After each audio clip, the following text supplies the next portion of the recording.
Hello and welcome to the Pixel Pitch Podcast, where we pitch a game to the group that everyone has to play. I am your host, Al, and I am joined in studio by Kit and also Falana. Hey guys, how we doing? Hey. I'm doing good. Yeah, doing real good today. So Kit, you were tasked with picking a game for us to play at the end of last episode, and what did you wind up deciding on? Because I know there was a bit of a debate going on in your head. Well, between the fact that Sonic Adventure is going to kind of hit a lot of the same points as we did with Spyro, and we decided that we're going with American release dates and not Japanese release dates, I decided I'm going to go with Resident Evil 2 for this one. Nice. Like, this is we all need to have an episode where we talk about, these big franchises where, death and destruction and pandemics happen. It's fine. That's exactly what we're all in the mood for. Oh, yeah. It's just all of the spooky stuff. Oh, yeah. We're just coming out of this situation. No, let's re-experience it through video games. I'm all here for it. Listen, I live in a city. Pandemic happened. Raccoon City is a city. Pandemic happened. New York City might as well have been Raccoon City for a while there. Yeah. Oof, yeah. Thank God it didn't end the same way, but no spoilers. All right. So what knowledge do the both of you have going into Resident Evil, specifically Resident Evil 2? I have never played any Resident Evil at all. My main touchstone for Resident Evil content is the not very good Mila Jovovich movies. Okay. Which ones? The first three, especially Okay. that very first one, that was very much we want to be the Matrix, please let us be the next Matrix movie.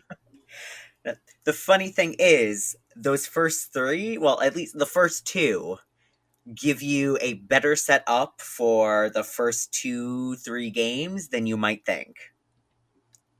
Oh, that's interesting. Yeah. I mean, they're not great. They are great for watching and getting a good laugh in. They are great for, like, drinking games. But there was still an inkling of having some of the lore.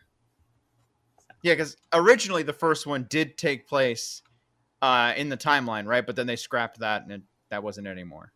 Yeah.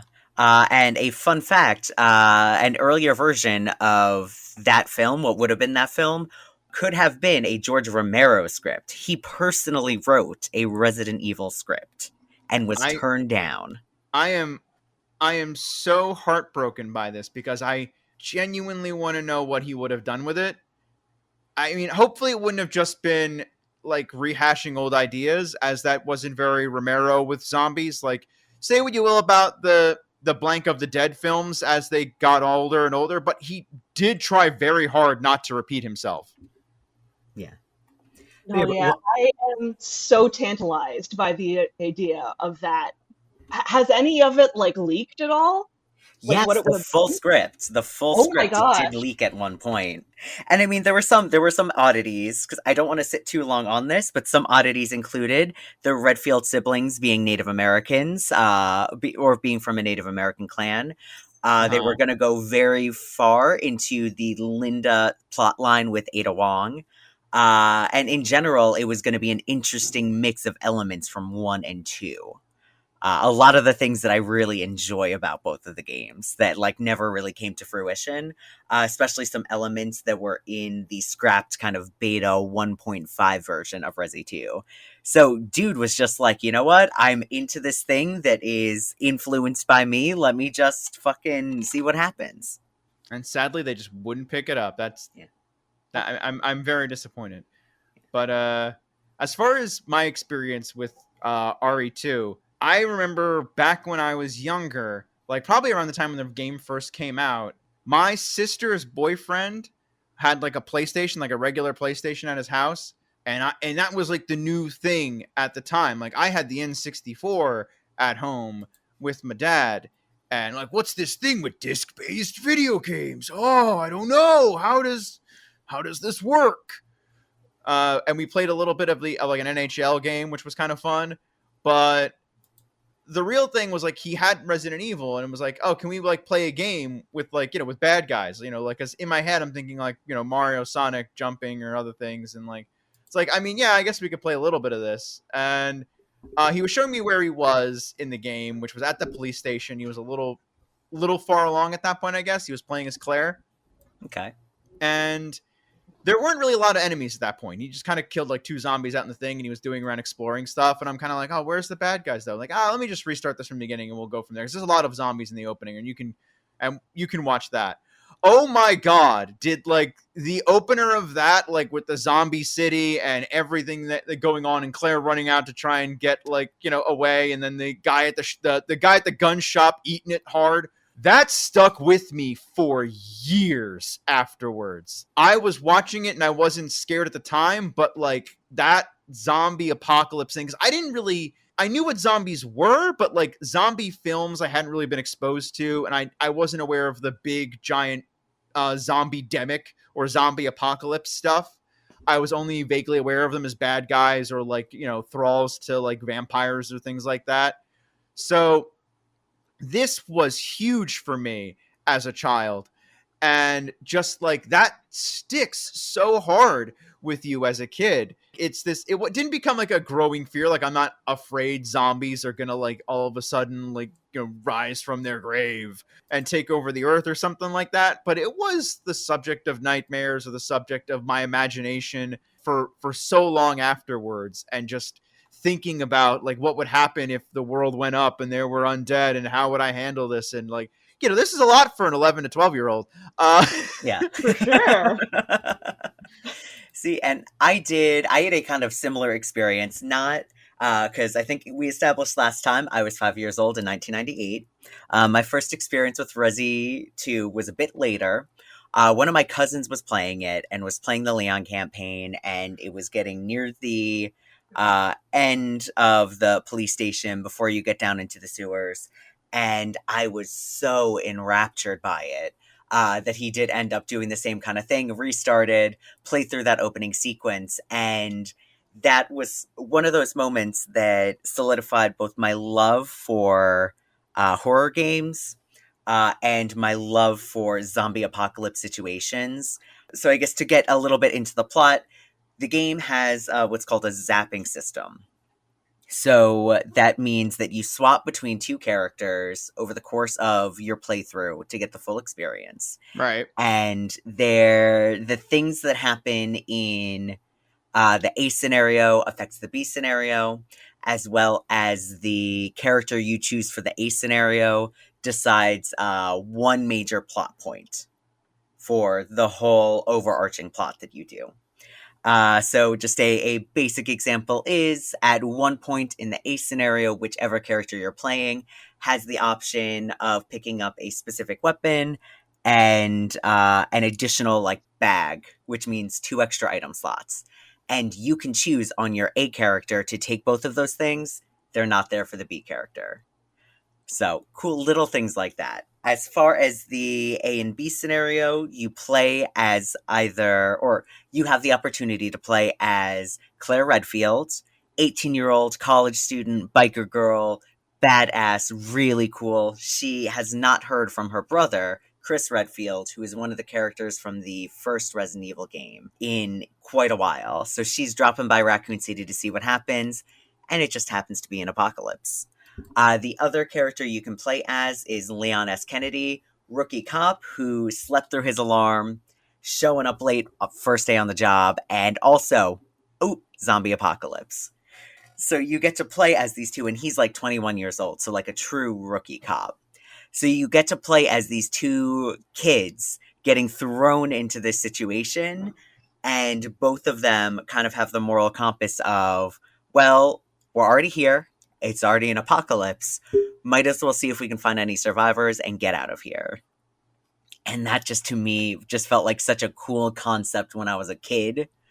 That, like, you know, look at these cool, as far as me at like 10, 11 thought, look at these cool adults, like, going in, saving people, shooting zombies. Which is a bit of a departure from the first one. I should stress, actually, despite watching my sister's boyfriend play this, I've never played Resident Evil 2. I've only ever played Resident Evil 4, one time in high school. I think that's my only exposure to the Resident Evil franchise. Yeah. And Leon is very different in 4. From what I he has his understand, military training, yeah.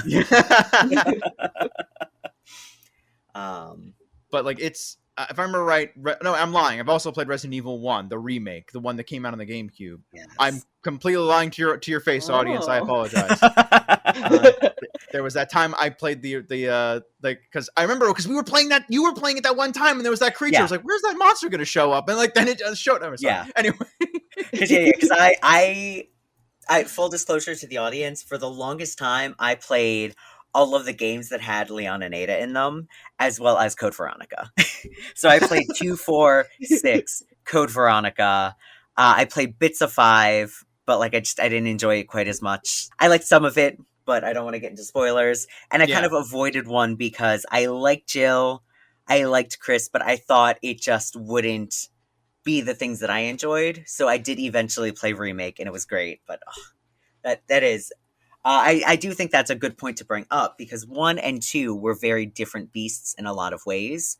In my opinion, I feel like 1 was very much survival horror with a heavy emphasis on survival. Oh yeah, you were in a haunted house, absolutely. Yeah, and you were playing as characters who were this essentially like armed forces special tactics unit. But even them, even with all of that special training, there's only so much you can do when you're in a haunted house.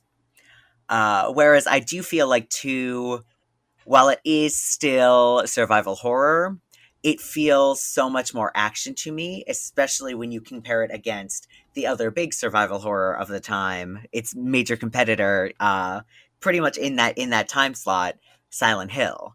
Silent Hill was absolutely not the same kind of vein.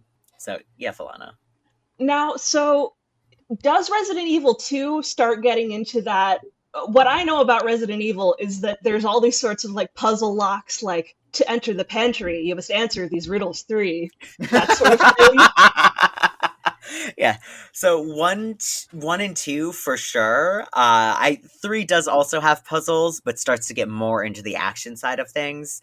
But as far as puzzles and horror games, while Resident Evil does tend to be given credit for it, they kind of start moving away from that and more into action fairly quickly.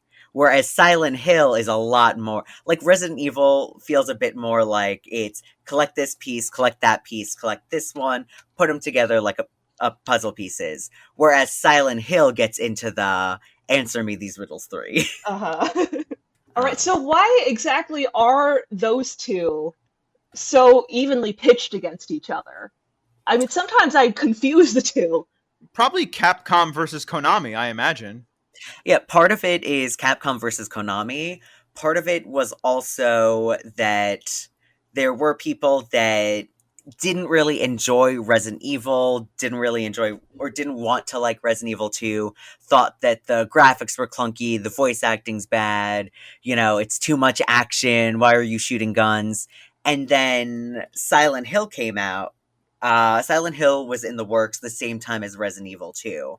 So people were kind of glomming onto it as like, no, this is going to be real horror. You're playing as a dad finding his child, like it's realistic. And then it also just kind of came down to the combat in Silent Hill is awful on purpose. Oh. This combat in Resident Evil feels really good on purpose, because in Resident Evil, you're playing as characters that, even if they're rookies, they know how to handle a gun.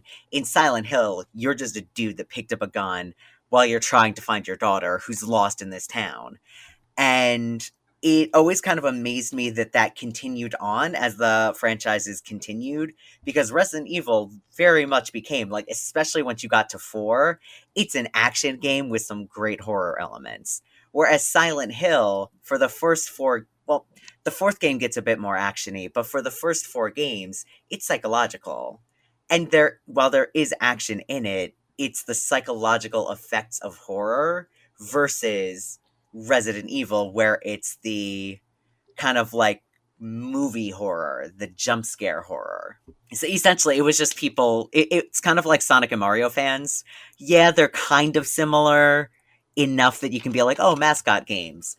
but there isn't really a reason to argue like which one's better because they are different. Yeah, there's an extremely different style because it's Sonic's about memorization, I would argue, and like like the reward for playing Sonic is going through it as fast as you can because you'll have memorized at that point like where everything is and you can get through it in kind of one solid run. And Mario comes off a little bit more like this everything kind of taken a little bit more slow and tactical. Yeah.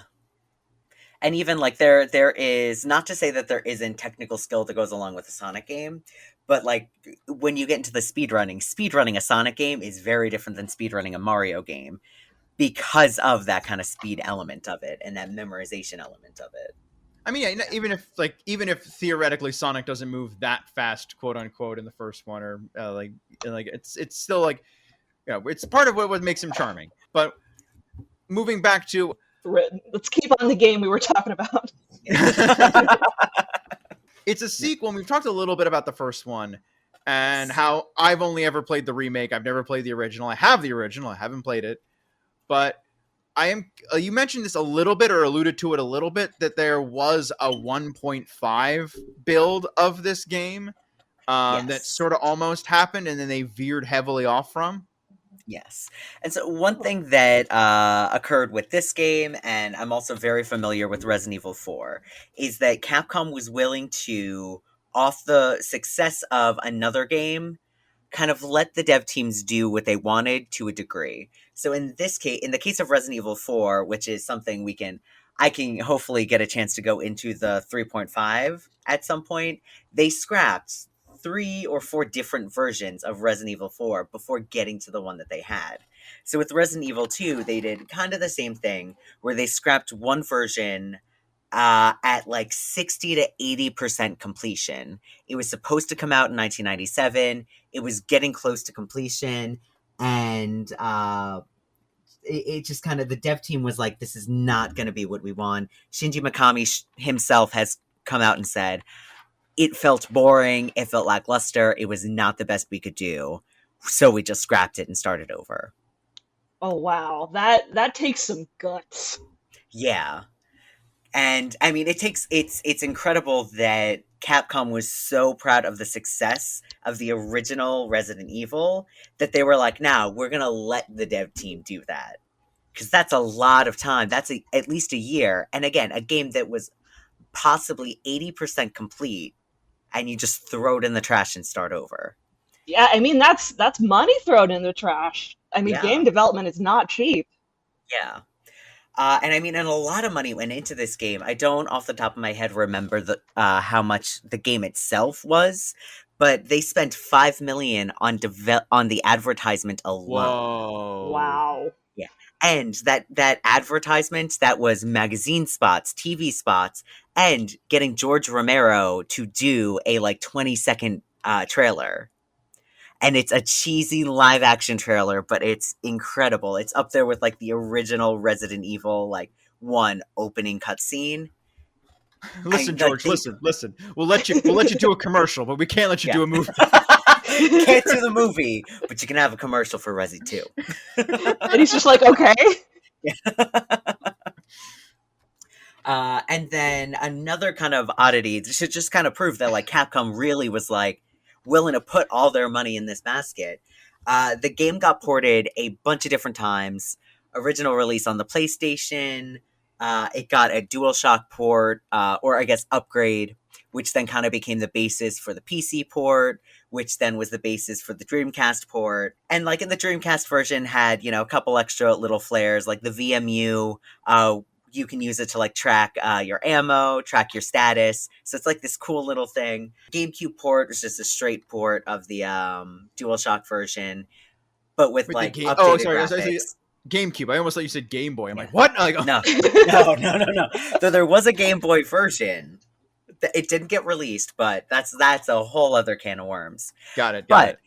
The N64 also got a Resident Evil 2 release, which that alone had a like porting development team of about 20 people and a budget of $1 million just for one single port. Yeah. Wait, just for the port? Just for the port, they had they spent $1 million to port Resident Evil 2 onto the N64 cartridge. So Capcom put their money where their mouth was when it came to this game. I'm really hyped about this. Like, all right, I say that. Like, I'm like, oh, guys, you've really sold me on this, as if, like, this isn't an award-winning franchise that's been on around for decades, and Resident Evil 2 wasn't a banger that came out and, like, became a greatest hits. Like, no, obviously its reputation precedes it. It's Resident freaking Evil, for God's sakes. Even the layman gamer knows what a Resident Evil is. Yeah. The Wikipedia page does, in fact, list it as one of the best games of all time.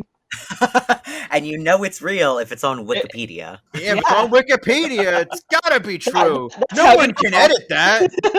Rather, not just anyone can.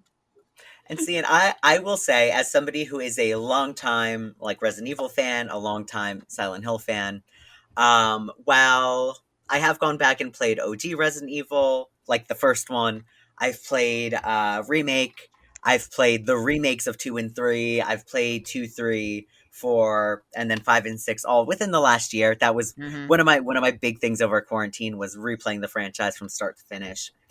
I am one of those people that will say you can skip the original one, because I do think the age of it does show, and it's worth, you have Remake, it's worth playing Remake. Because Remake takes all of those things, takes things from 2, takes upgrades from, like, even up through, like, things that ended up being, like, included in 4, because it came out a little bit before it.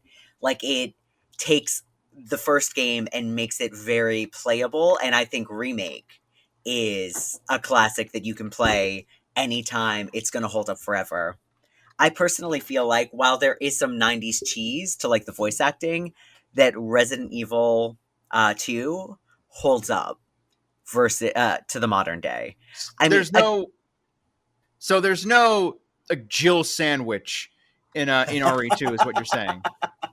I mean, there is, but in a way that's charming. The gameplay itself 100% holds up. It's comfortable to play, it's easy to get along with, and again, you can kind of feel it's kind of like going back and watching Evil Dead 2. Oh, okay. You know what you're getting into. You know there's going to be that, like, 80s cheese, but it's still fun. And you can suggest that to your friends and know that they're going to enjoy themselves. Even if it's, dated in the sense of, clearly it's of the times, it still holds up. All right. I'm definitely ready to get on board with this and go crush some Resident Evil. Falana, I'm hoping you're on board too. I am intrigued. I don't play a lot of horror games because I usually get too spooked, but I'm in it. I'm in it. Good. I'm very excited, especially for you, Falana. If this is your first time touching one of the games, like specifically a Resident Evil game, I'm really looking forward to hearing what you have to say. It sounds like the perfect entry point. Yes. It probably is, actually, yeah. Considering it's the progenitor of a lot of this. And the graphics are old enough to be creepy, but not new enough to, like, really carry a lot of that same weight as a modern take might, if that makes any sense. Like, it's a little bit more, like, cartoony deniability, for lack of a better term. Exactly. Like, you can probably stomach it a little easier. I'm kind of funny with that. Like, I can watch the goriest horror movie, absolute jump scare fest, anything. But as soon as you have to have, like, oh gosh, I have to go in the spooky room, I get spooked. Oh no. Then actually, I think one more fun, quick little thing to give you, to again kind of start warming you up for it, Falana.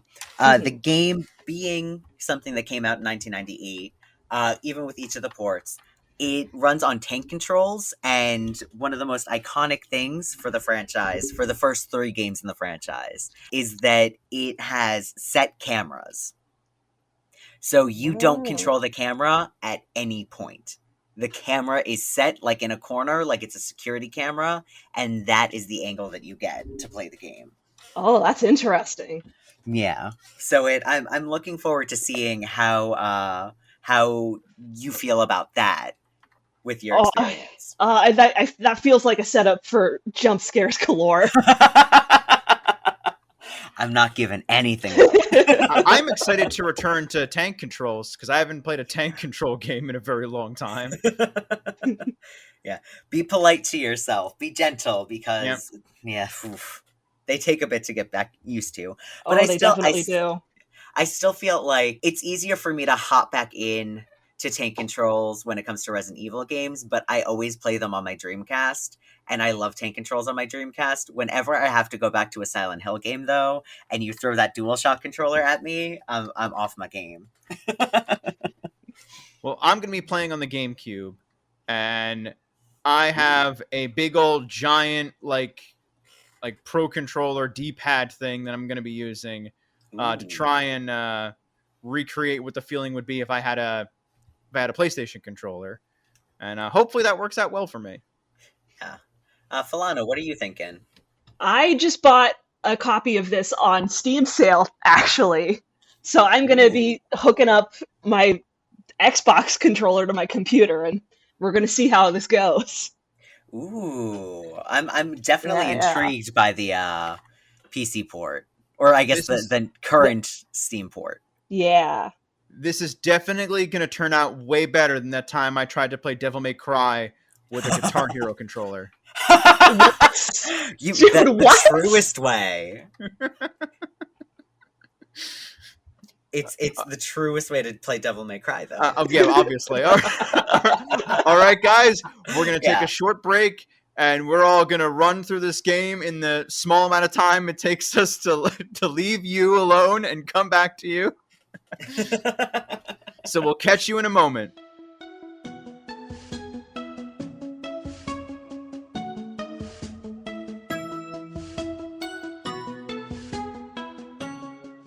And we're back. Yes, it only took us a literal minute to go and play Resident Evil 2, both scenarios. That's exactly what happened. Speedrunning is getting to be so good. Yep.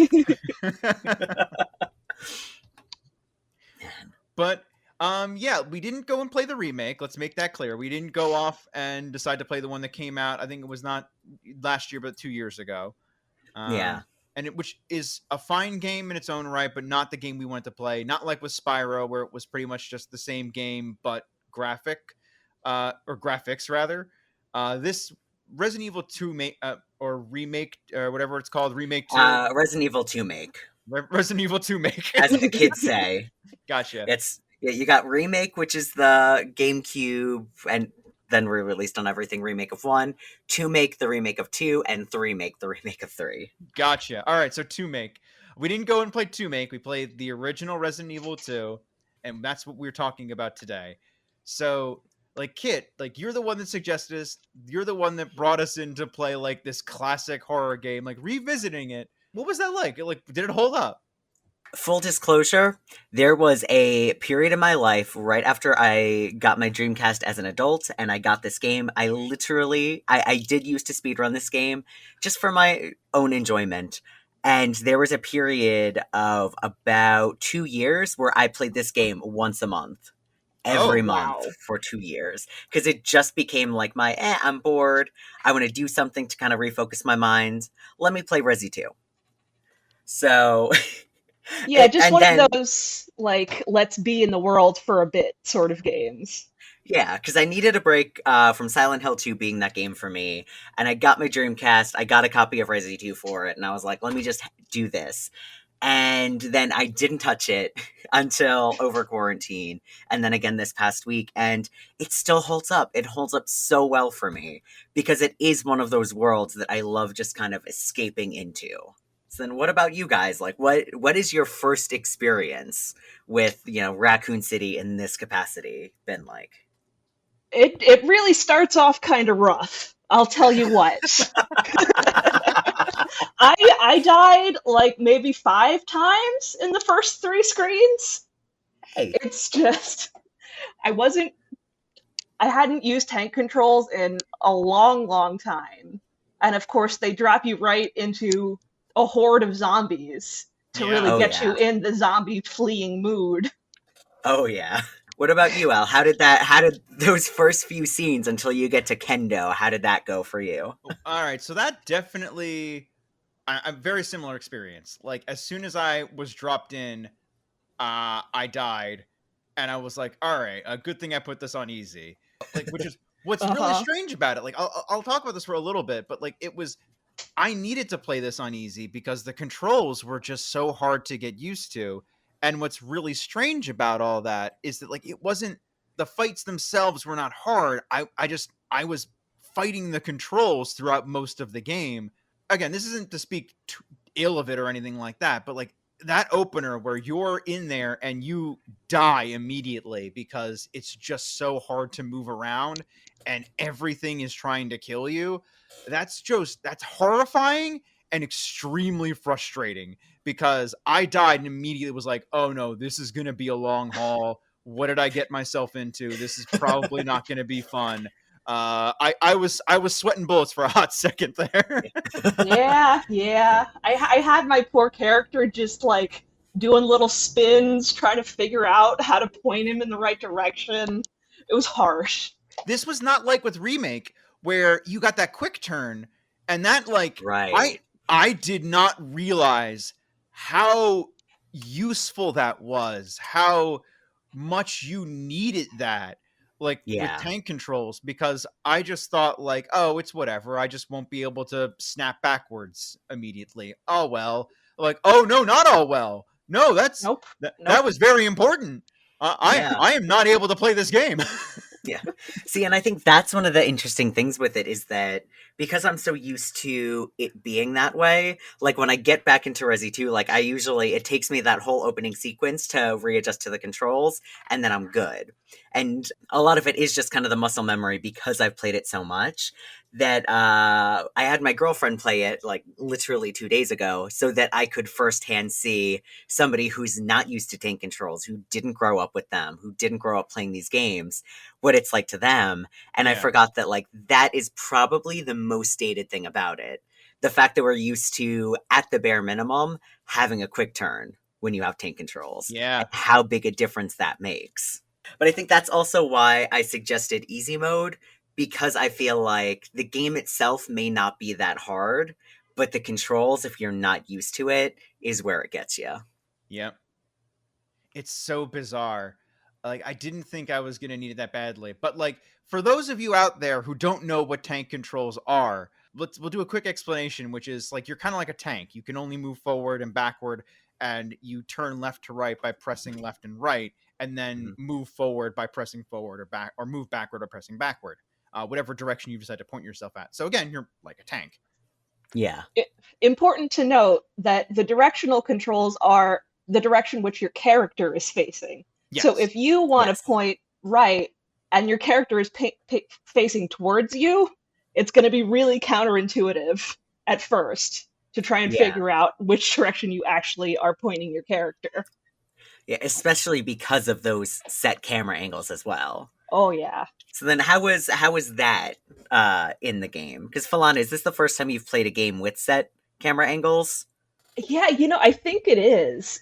And just like the tank controls, it was something to really have to get used to. But especially since with a lot of modern games, you can control the camera at all times. You can look up, you can look down, however you want to do it. With this, it's more. I actually really like it. It gives it a very like cinematic feel, where the game makers themselves can really control how the game looks, like at every angle, which I think is really interesting. And so what about you, Al? How do you feel that the cameras either increased or stressed out your experience? Very few times that I feel the set camera stressed out my experience, except for like one or two very specific instances, which I think we can talk about later when we get to like the later parts or talk about sections of the game. The vast majority of it was fine, and I'm used to fixed camera stuff, like especially after playing Devil May Cry. Yeah. And a few other games like that. It's like, like they're fine. It's not the camera doesn't necessarily get in the way of most things, and it works because when you enter a room, you hear something bad before you see something bad. Yeah. And that's just really helps with the ambiance. And also it's great because it frames the camera correctly for when something happens. And you want the camera to be in the right place when something like really hits the fan and it's not a cutscene, you know? Yeah. Every time Mr. X decided to just be like, bam, what's up, Kool-Aid Man? Like, it was like, oh, okay. I am so happy I don't have control of the camera during this. Like, that happened twice. I was so like, freaked out by it. Like, because he shows up in the Kool-Aid Man's in the room when you take the thing out of the wall in like the card play room or whatever it is, the king queen jack thing, and he like Kool-Aid Man's through the wall, and then he Kool-Aid Man's through 2 more walls after that, and it's like, oh my god, dude, chill, have some chill. Although I did have some like issues with it where I could hear the zombies coming, so I'm just standing there at the corner of the room like, okay, I can hear you, come at me, bro, come on. I don't want to have to change my camera angles again to get you. But it does kind of, in a few instances, mostly because of the stupidity of the zombie AIs, you do kind of have to move in order to get them to start chasing you. Well, they're brain dead. It's fine. Yeah. Yeah. Most of the things that aren't zombies are usually able to prick up on you being there and an attempt to kill you with most success. Okay, so then what did you think of, because there's more to the game than just zombies, so what did you think of the monsters? I gotta say, I loved all of the designs for William Birkin as he gets more and more mutated. Oh my god, they're so good.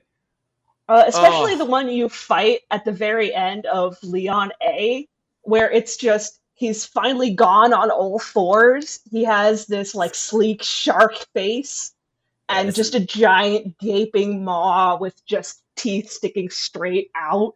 Just teeth everywhere, like the scariest looking, dog.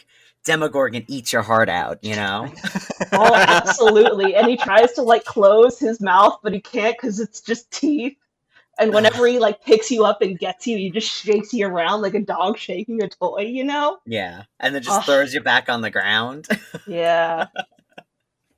And when he first comes in, it's like he has this extra set of arms, and the extra set of arms is just big and wide like flesh wings. It's gorgeous. Yeah. I love him. He's a friend. Yeah. What I love the most about it is just that you can see that degradation as he goes from one thing to the other, because he starts off as just big guy with a pipe. He's a super zombie with a pipe, and he just morphs into something like less and less human, but also it's very weird. Like, I like the big dog that's made of teeth. That's pretty cool, but I'm so much more a fan of the thing with like the bunch of arms, and because you can still sense like some intelligence behind him, even if he's not even remotely the same guy anymore. Like, there's the giant eye still on his shoulder. Oh yes. Which like I love the multiple arm version of him. Like, and the transformation when he goes to like weird arm guy, where like you see the face just go to his chest and like a new head comes up. It's like, what is happening? Oh yes, you just see the vestiges of his old head just hanging there.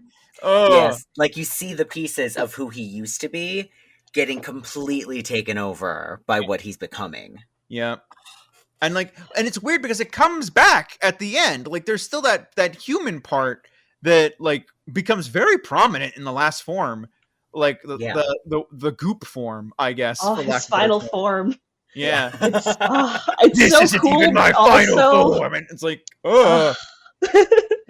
I love it so much, but also it kind of looks like a giant butthole. It does. Yeah. It looks like just a maw of teeth. It's like it's a maw of teeth with tentacles and a human face. Yeah. which was so bizarre because it's like the face felt like it was going away more and more till like all of a sudden it comes back in the final form where like Birkin's just singular like face is sticking out there, and it's just this maw of like just flesh and bone, and like, oh god, Flesh and bone and tentacles just trying to get you one last And it's just time. like a wave of mush and gore. That's it. It's just a wave of mush and gore. Oh god. But I will say, other creatures that I did like. I always hate giant spiders, so seeing giant spiders in the game was great. Because like, oh no, my weakness, giant spiders. I found that kind of silly. Like, it's all these creative like monsters and zombies and mutants, and oh, it's just a big spider. Oh, okay, that's nice. You only see them a couple of times. Like I kind of like them because it's a good way to kind of break up the flesh monsters. It's just like, oh god, thank God, it's just a couple of spiders. I mean, I get why most people wouldn't find them scary, and especially if they're not that big a threatening an enemy. Like the biggest and baddest enemy is still probably the zombie dogs. Like those things are just awful. They're just awful. Like, and they, oh god, I hate it. But I don't know, man. I was creeped out by giant spiders. I don't like giant spiders, man. I don't know. Spiders are already really creepy, and making them huge and like on my screen, because when you walk into a room, a lot of the time they look like they're just hanging out on your TV screen. Yeah. And it's just like, that's so unsettling to me. I'm not into that. That really creeped me out. Like, okay, I can get why people are like, it's a giant bug. What's so weird about it? Like, it's a giant bug. Okay. It's a giant like insect thing that's gonna wrap you up in its webs and like suck out your fluids, and it's gonna be really weird, and like no. It drip acid on you. Yeah. Oh yeah, and then they poison you, and it's a pain in the butt. Oh god. Like it's just not a good time. The cockroaches though were like the minorest of enemies. But and the crows. And I hated the crows. Them in the same. They're in the same category of annoying. No, the crows were the hardest ones for me. Like, they were the hardest enemies in the whole game. Yeah. It was the one end where I'm like, okay, nope, just run through the hallway. Just run all the way through the hallway immediately. They're only in that one hallway, but like by combination of so many of them and not getting used to the controls, they're just hard to maneuver around. It was just like, oh man, I would always use a healing item whenever I went through that hallway, which was just kind of like, oh god, really? Do I need to? I guess I do. Oh my god. Dang, I feel like such a bad video game player every time I went through that room. Well, their hitboxes are so small though, and you have to aim upwards. Yeah. And even then, it's a crapshoot whether or not you can. The best strategy really just is running through them and then going in there as small an amount of time as possible. So what were your thoughts on the liquor? Oh. I was just about to say, let's talk about the liquors. Yeah, I love liquors. They're probably my favorite monster. They're a really cool design. I don't think we needed super liquors. I really dislike the darker colored ones. I know this is weird to say, like that was such a weird thing in the game because they looked so less threatening. And I get you had to do like a palette swap to like show that they were stronger and badder. But like the red fleshy, I truly ripped off my human skin. There was nothing of me left. Like felt I'm so just a much human more inside out. Yeah, that's what it looked like. It was a human inside out. And that was so much creepier than like, oh, I'm like a gray bug person. I'm like, oh, all right, well, whatever.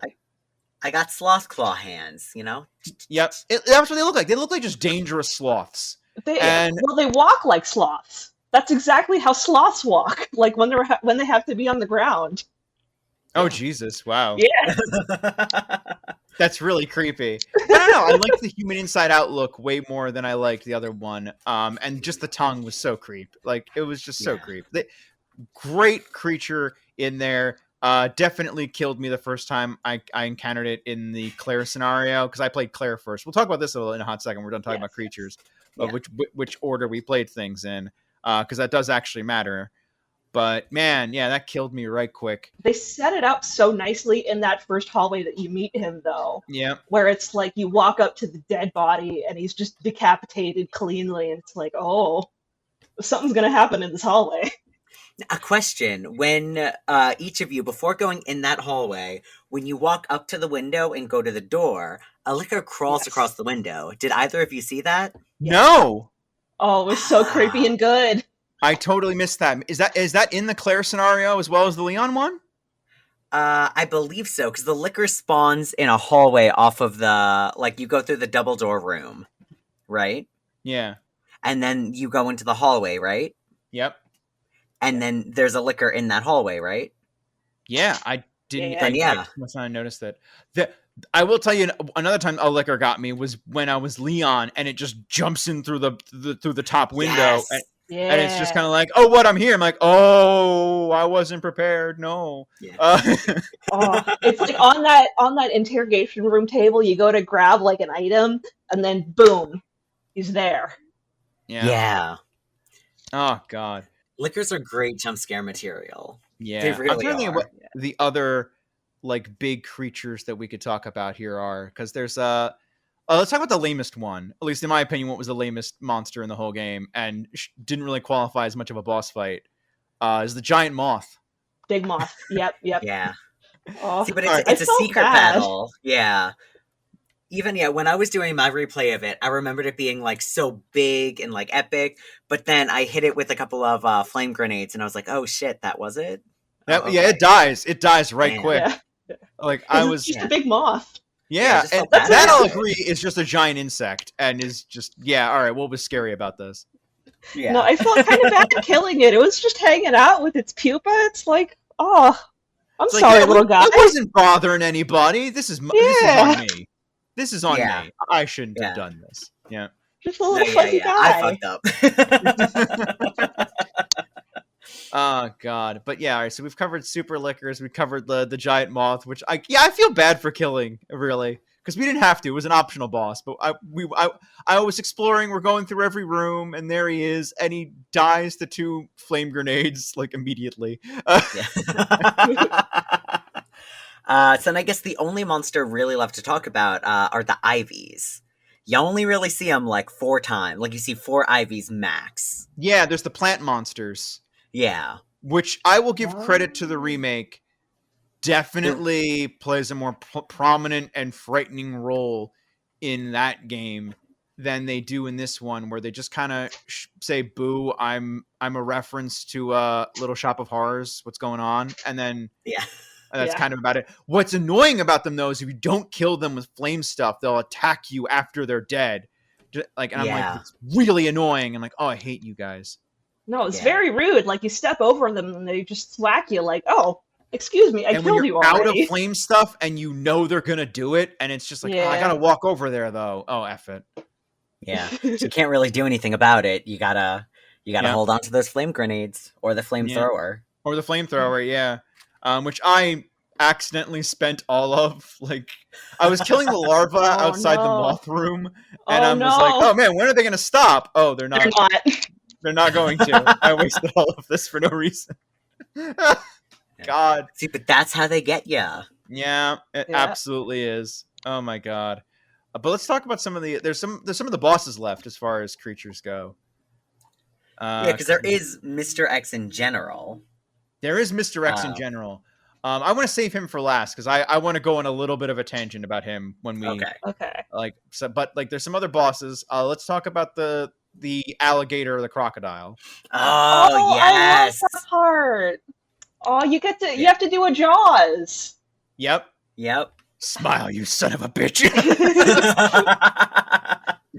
For anyone who hasn't played the game, you have to get the giant alligator from the sewers to follow you, put a gas canister in its mouth, and then shoot the gas canister. The same way the shark tries and draws. Yep. Yeah. You know what would have really made me happy is if this giant alligator had nothing to do with any of this. Like he was just a big giant alligator chilling in the swamp in the sewers that just happened to be there today. And, you know, we just come in and it's like, what are you doing? I'm a giant alligator. I'm not infected with anything. I'm just a big alligator. Yeah, he's a big guy. Yeah, we don't know what Raccoon City's, sewers are like. He could have just been a big guy. Yeah, he could have just, Yep. I mean, he was going to eat you either way. But that's That's my headcanon. T-virus or not, Yeah. he was gonna eat you. Yep. That's my headcanon. And this guy was unrelated to the incidents going on. He was just a giant alligator that just was hanging in the sewers. Yeah. It was a great cinematic fight, like really. Yeah. That worked. Like even if it's just very short and he's down for the count and a shot, it's a hell of a shot. Yeah, and I feel like that's one of those moments that definitely has the big, like, American blockbuster action movie feel to Yep, it. absolutely. I loved it. It was one of my favorite parts in the game. It's not like with the Moth where you show up and he's down in 2. This guy's down in 1 and he's way more memorable. Yeah. Oh, yeah. Especially if it takes you a couple times to realize that, oh, that's what you're supposed to do. You're supposed to make him blow up with a gas canister. Yeah. And he just chases you down and just rolls you, you know? Oh, God. Yeah, it's really, really satisfying. Then we have the like, what is it? Like a mutant baby? Like the weird thing that comes out of irons. Yeah. Alien style. Yeah. Ooh, yeah. Like whatever that is. Because we talked a little bit about Birkin, and like we'll get into like maybe some how the Birkin fights are a little bit later. I didn't realize that the creature at the end of Resi 1 was like a reference to whatever this thing was. Because it looked kind of similar to that. I wasn't aware. But no, it is essentially just a big messed up showcasing of Birkin can go, he can implant embryos in people, create new monsters. Here is one of those messed up monsters. And this is the ultimate weapons that the G-Virus can make. The ultimate bioweapon. Oh God. But it's so creepy. Like it was because this was the first boss that I fought, because you go through the vast majority of, well, at least the A scenario. I don't know if it's true for both A scenarios, but Claire A, the vast majority of that game, you are just in the police station with the zombies, and a boss doesn't show up till like you're over halfway through. Yeah. That was the weird thing about playing through the game, was the bosses were like one right after the other, after having done nothing but just be in the police station for a vast majority of the game. Yeah. But that creature's so weird. Again, it looks like a mutant baby, and it spawns other mutant babies that like attach themselves to you. That was the creepiest one. Like, Birkin looks cool. He's horrifying, but he's cool. There's a part of you that's like, oh man, yeah, infect me with the G-Virus. I want to have like 6 arms and like teeth and mouths in places I don't know. Yeah. I'm an edgelord, literally. Yeah. Anyway. Eyes everywhere, just everywhere. Give me one on the shoulder, my back, everywhere. Yep. Well, this thing is like, oh, I don't want to be that. That looks weird. Yeah. But that's more likely, what will probably at least come out of you. Yeah. Just having a whole bunch of evil babies. Mm-hmm. A whole bunch of evil babies. But while we're on the subject of irons and stuff, one complaint I will have about 2-Make versus the original, man, Irons hits the crazy way better in this one than he does in the remake. Like, I think Annette also hits the crazy a lot more in this. Oh yeah, like immediately in the OG than remake. They changed her character entirely for 2-Make though. Yeah, they clean her up a lot. But man, it's her, Irons, honestly, most of the secondary characters I really enjoy. The only exception being Marvin. I like Marvin more in 2-Make, but just because we get to see more of him, because I love him. Marvin is the gun shop guy? No, Marvin is the police officer that you run into. Oh, yeah, you get a lot more of him in 2-Make. Like, he gets like a couple lines. Looks like your party has been canceled. Good shit. Aww. I felt so sad seeing like Leon's little welcome party desk. Yeah, they got them like 2-liter sodas and little party hats, and I'm like, aw. Yeah, that was so sad. I was playing that, and Nate was in the room when I was playing through it. I was playing as Leon at the time, and I'm like, oh man, this is really sad. Like, Leon's walking through what was supposed to be his party right now, and it's like, yeah. And they're like, oh, well, I mean, it's still a party, just not the one you thought. It's like, oh. Yeah. And did you guys catch that they misspelled his name? Yes. No. Oh no. A Oh. little bit of the English for you. Yeah. But it's okay. And they do reference that in Two Make. Not to keep bringing Two Make up, but they have the second L is just laying on the desk like it fell off the sign. Aww. So yeah. Yeah, but I will say though, like I go like just to because back to my original point, Irons is creepy in this. He is like when you meet him and the body's on the desk, you are questioning, are you okay? Like because he's crazy, but he's not so crazy to the point of like maybe he wasn't always this. The madness of a zombie apocalypse can affect people differently, and he looks like he's mourning someone's death. He's just doing it in a really weird kind of way. But he actually has like my favorite line in the game of, and to think taxidermy used to be my hobby. Yeah. When he said that, I'm like, oh no, this is going to be a most dangerous game thing. He's going to hunt me for sport. Yeah. Yeah. Oh god. But it's in To Make, he very much is, I am telling you I'm crazy. Like he's not like subtle about it. He's very overt. He's explaining to the audience he's crazy. And at that point, like you've lost me because it's crazy people don't have to tell you they're crazy. They just are crazy. And that's what's so cool about the performance in this game as opposed to To Make is it's like even when he's threatening you before his boss fight, it's a point where he's revealed like that's not his crazy bits. That's his like I'm gonna survive and F you and all you people that screwed me over kind of thing. Like his crazy I'm bits. Taking everyone out with me. Yeah, exactly. You ruined my city. Now we'll all die. Yeah. It makes it so much more of a satisfying anticlimax when the thing just bursts out of him and runs off, and it's like, oh, okay, never mind. I guess that sorted itself out. While in To Make, it's not an anticlimax as much as comeuppance, which is fine and satisfying in its own way. But the whole like, oh my god, he's going to be a monster. This monster will be more. Oh, never mind. He's dead. Oh, okay. That was fun. Because there is still kind of a satisfaction that, like, yeah, Jesus, at least he's dead. Yeah, because there's something to that. It's very like it's that anybody can die kind of thing. Even like the really like crazy guy with the revolver, even he can kick it. Yeah. He's not immune. Yeah. Oh god.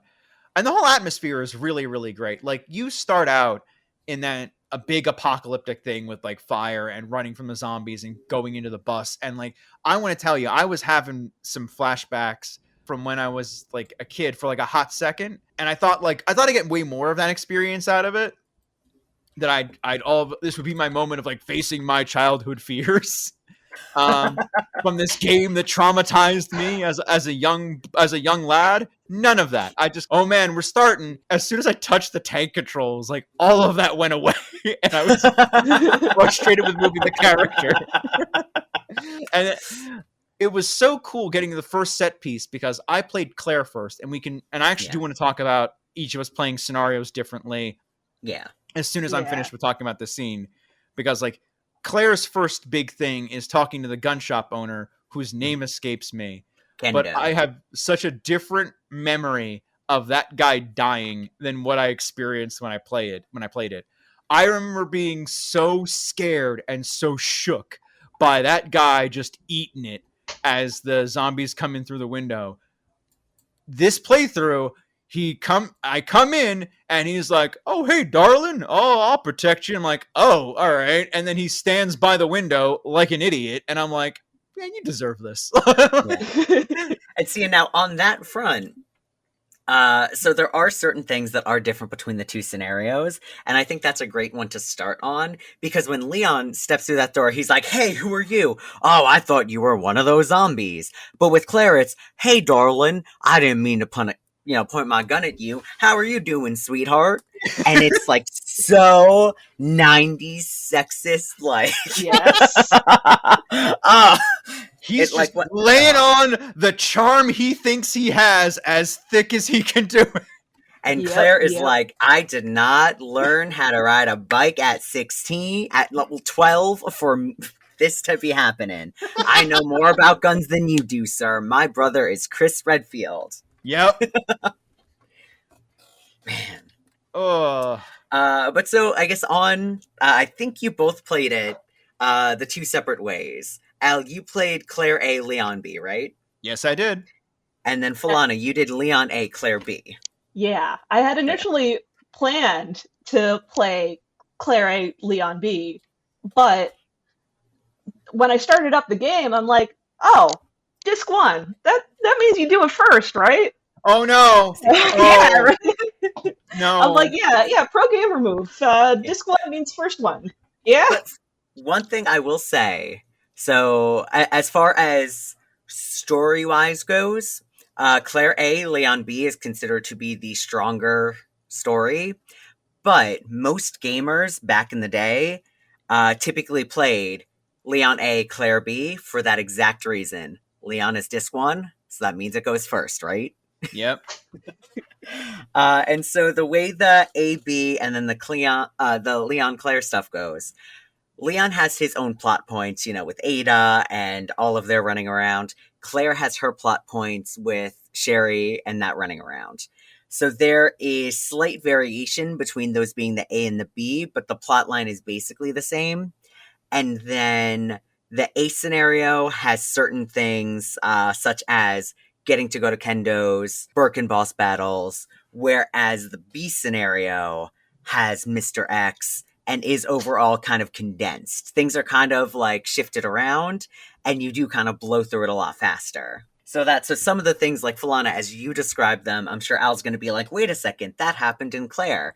And then Yeah. Al, as you describe things from like your Claire, Falana, you're going to be like, oh, wait, that happened to Leon. And that's totally possible. Yeah, I'm so sad that because I played Leon B, I didn't get to hear the "your party's canceled" line because I was so prepping for it. I was like, oh, I'm so hyped for this. Yeah. Like, tell me my party's canceled, and it's like, oh, that didn't happen. Yeah. Aw.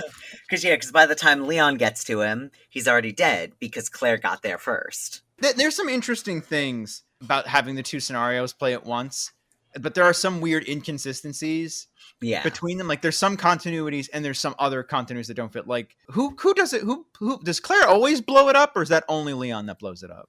Blows up the wall next to the helicopter. That's always Claire. Because that's part of the Claire storyline. Got it. Okay, so that's why there's very specific things that only go from one to the other. Because there's things I did in A that I did have to do again in B. Did that happen with you as well, Falana? Yeah, where it's like some of the puzzles are reset, and I went through scenario B like, which gremlins are resetting all these puzzles in the background? Like, how did they? Why is this all of a sudden in this box? Didn't I get this other thing in this box? Did someone grab the crank and then put it where I got a first aid spray before?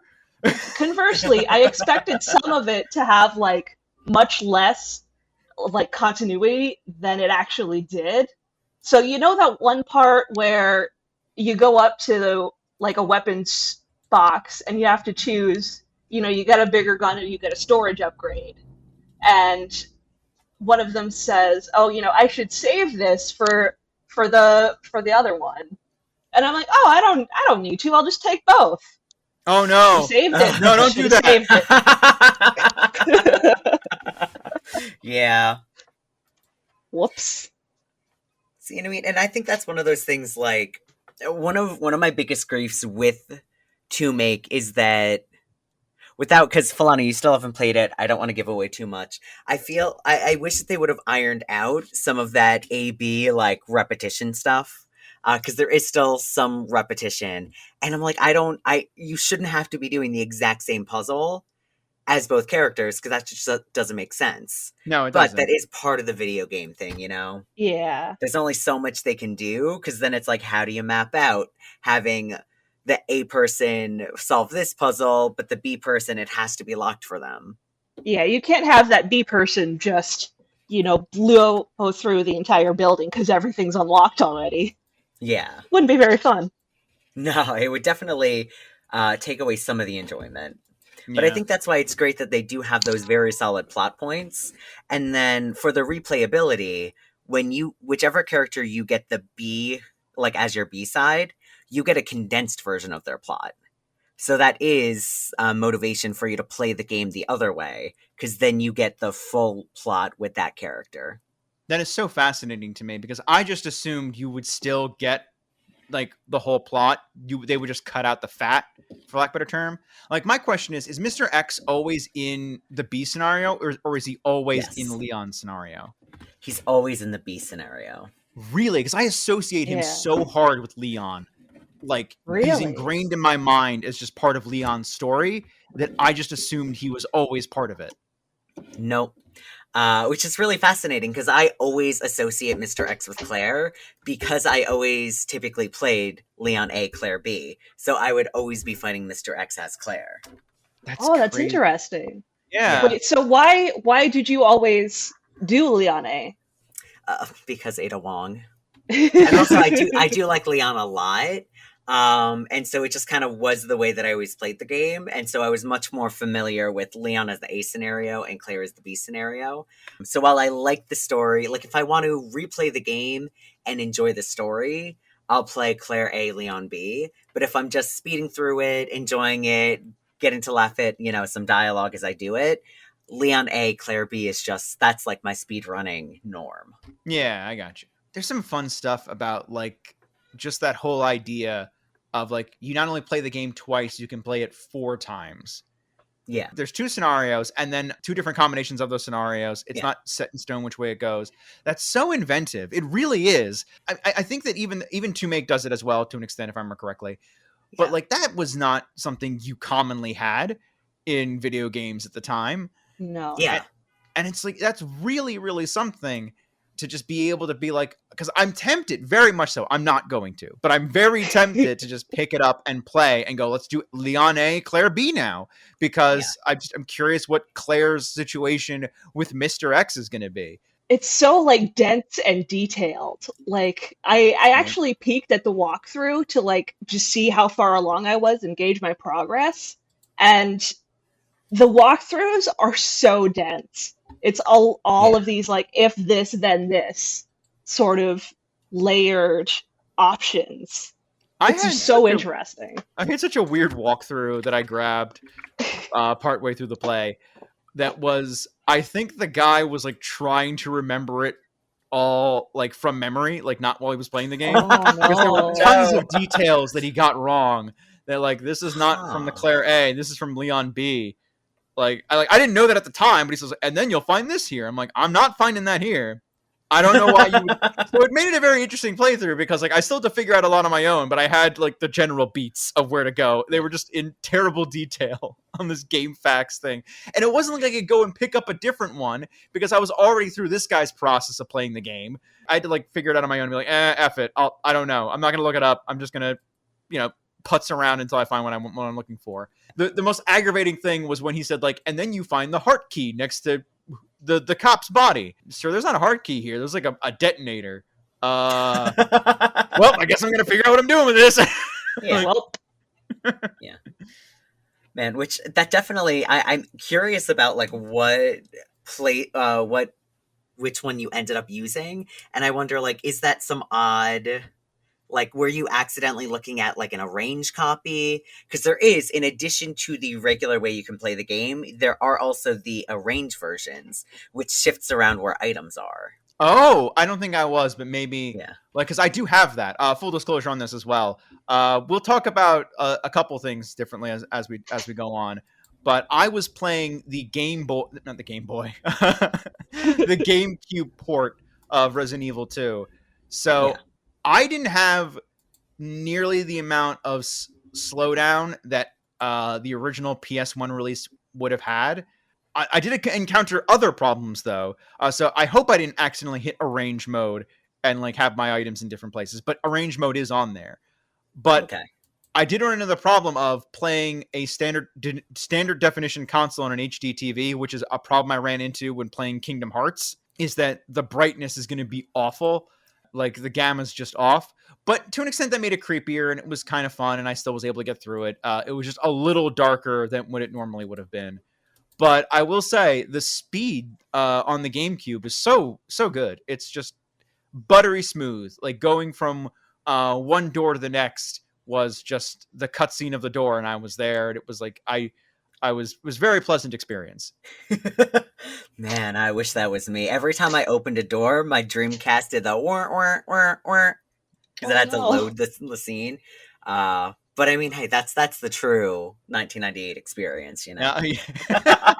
It led to some interesting times for me though, where I played it on my PC, and the loading times weren't bad, but every time there was like a door loading screen, I would like look away. You know, I'd get bored and just do something else.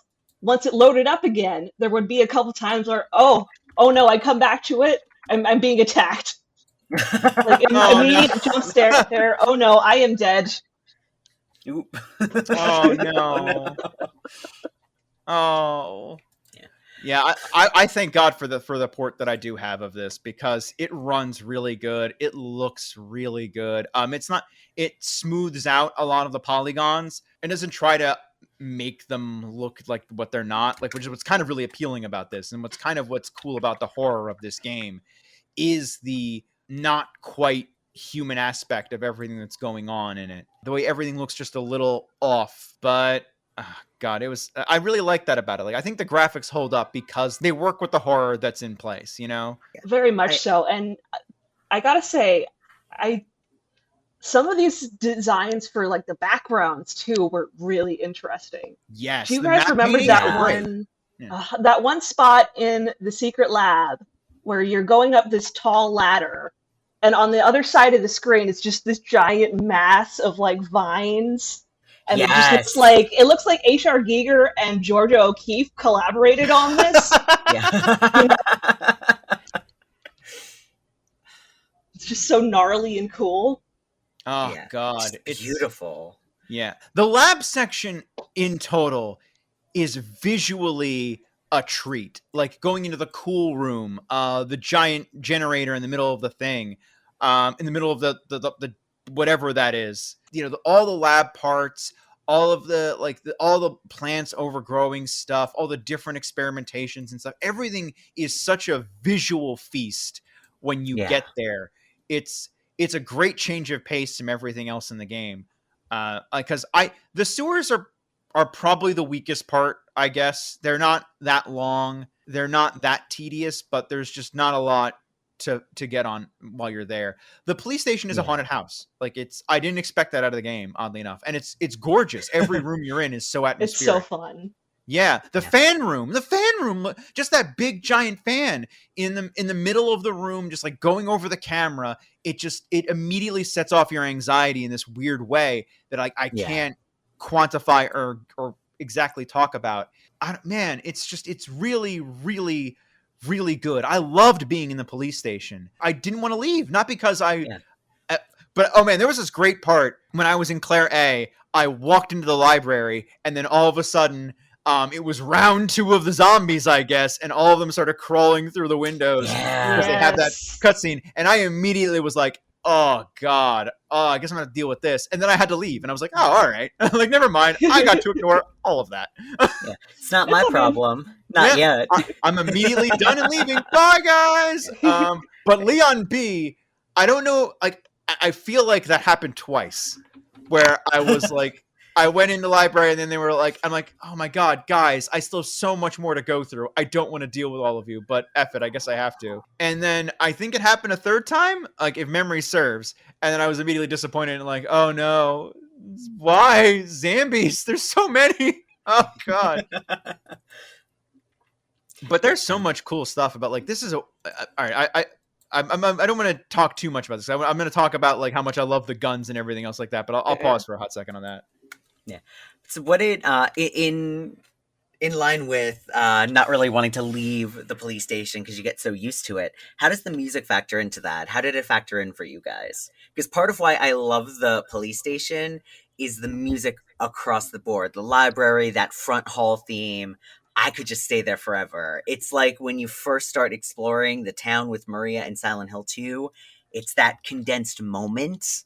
I love it. The music, the everything. I absolutely agree with you 100% on that one. The music was a big reason because it played into that atmosphere so well. It was just genuinely it set the mood every time I walked into a room. Like I talked about the fan room and everything else like that, but it's all about like there would be like those subtle up tempos every once in a while. Like I would feel like a surprise or or something is going to be coming by, or there was like that weird sudden change of the music that always felt like I had just opened a chest, even though that wasn't what was happening. Oh yeah. Yeah. And it worked so well that no other like level, for lack of a better term, really worked as well as that station did. It really hit perfectly with the atmosphere. The music played such a big part of that. And the music of the save room was so nice too. Like immediately when you get to that door and you hear that sound, it's like, all right, I'm good. And it's kind of interesting where at first the music feeds into the creepiness of it, but I found that after a while it just got kind of cozy. Like especially on scenario B, it's like, oh, I'm back home in the police station. 100%. Yeah, so cozy. I mentioned this in pre-production, but Claire took me the better part of a week to get through. And when I played Leon B, it was a day because I knew the police station inside and out at that point. I knew where everything was. I knew how to get there. I had mapped that in my mind already because I'd spent so much time there, and I was spending even more time there again. And it just was so much simpler to navigate. It's fun going through a haunted house. It really is. And I didn't expect the game to be that. For whatever reason, in my head, I associate Resident Evil 2 so much more with that opening section. The big zombie apocalypse is hitting. Run, run. Oh God, everything's dying. I'm going to die. Everything sucks. Then I do the follow-up of Resident Evil 1 that is the haunted house. We have a haunted house. Again, it's just a different haunted house. And that works so well, and it's just so much more satisfying. I say that, but like it was a more satisfying experience than I thought, being that it was something different than I at first assumed was going to be the experience. I'm glad we have that opener. I'm glad we have that big set piece with the booming music, and then everything's like, and then you and everyone you know is dead, and then immediately, all right, we're gonna pump the brakes pretty hard, and everything's going to kind of quiet down until we get to the literal action-packed ending. Because by the time you get to the lab, it's an action movie. You're armed to the teeth with like, this is my stupid thing with Claire, was I was still using my handgun as my handgun at that point, when clearly I should have just upgraded to using the bow gun as my handgun by the time I'm in the lab, and just mowing down people with that instead of still trying to use my handgun. Yeah. That was... that's actually like... that's my favorite part about this game is like the power creep, where it's okay, you start out completely defenseless, you're struggling with the tank controls, and you're getting mobbed by zombies.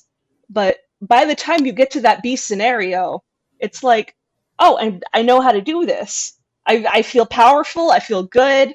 Like, after a while you get all your big guns, and it's like, yeah, I can just plow through everything. That's one of my favorite elements when it comes to Resident Evil games, is most of the really good ones have that arc of you start off feeling weak and hopeless, and then you kind of start finding your footing, but you're still struggling. And then by the end of it, even though the monsters are harder, you're getting to the big bad, like, boss battle rush, and you should feel like really kind of overwhelmed. You're like, nah, I got this. You know, you feel so empowered that like, nah, this isn't going to be a struggle. I'm going to make it out of here alive. Claire's going to be all right. Leon's going to be okay. We're going to go. It worked! Anyway.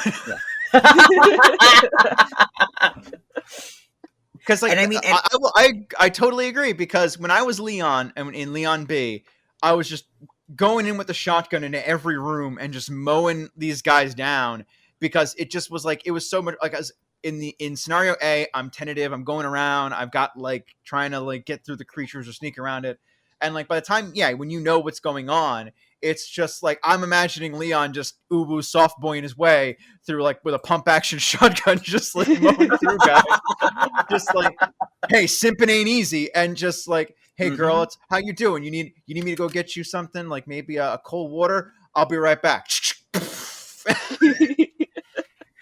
No, and listen, and just real quick on the simping, because Claire's storyline is, you know, I got to protect this little girl, get her out of here. Leon's storyline is, Well, she's real pretty, but she has a boyfriend, so I'm going to respectfully help her get her boyfriend. Wait, he's dead? You mean you're single? And that's it. That's the game. And meanwhile, but as you find out, like, she doesn't really care. So it's like Leon's just in this weird moment of like, I don't know, I'm catching feels for the spy, I guess. I don't know. I don't know how to work through this. And she caught feels so hard she faked her death for 6 years. Yeah. Yay.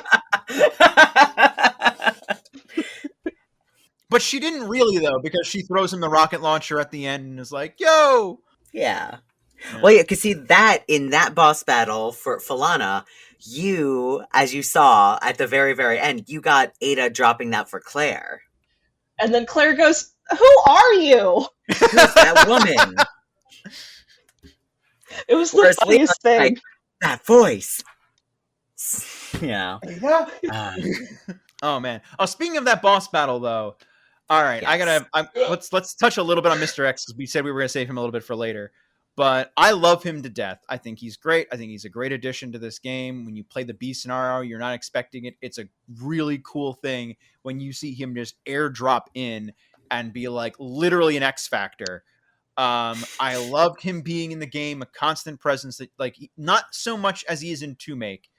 As weird as this sounds, Mr. X is far more the nemesis from 3-Make than he is X from 2-Make. I think they kind of reversed around how both of these creatures feel in the remakes of their games. Yeah, I 100% agree with that. Yeah, definitely. Because this guy kind of shows up at scripted moments, fight him, and then like run away. And it was kind of only one time was it ever like, oh my God, this is too much. It was in that card room I was talking about before, where it's literally 3 times of, all right, good thing, we got him, he's down. Go to the next room. No, fam! And then like, okay, we got him, he's down. No, fam, again! And it's just like, oh my God, buddy! Oh yeah! Like Jesus, stay down!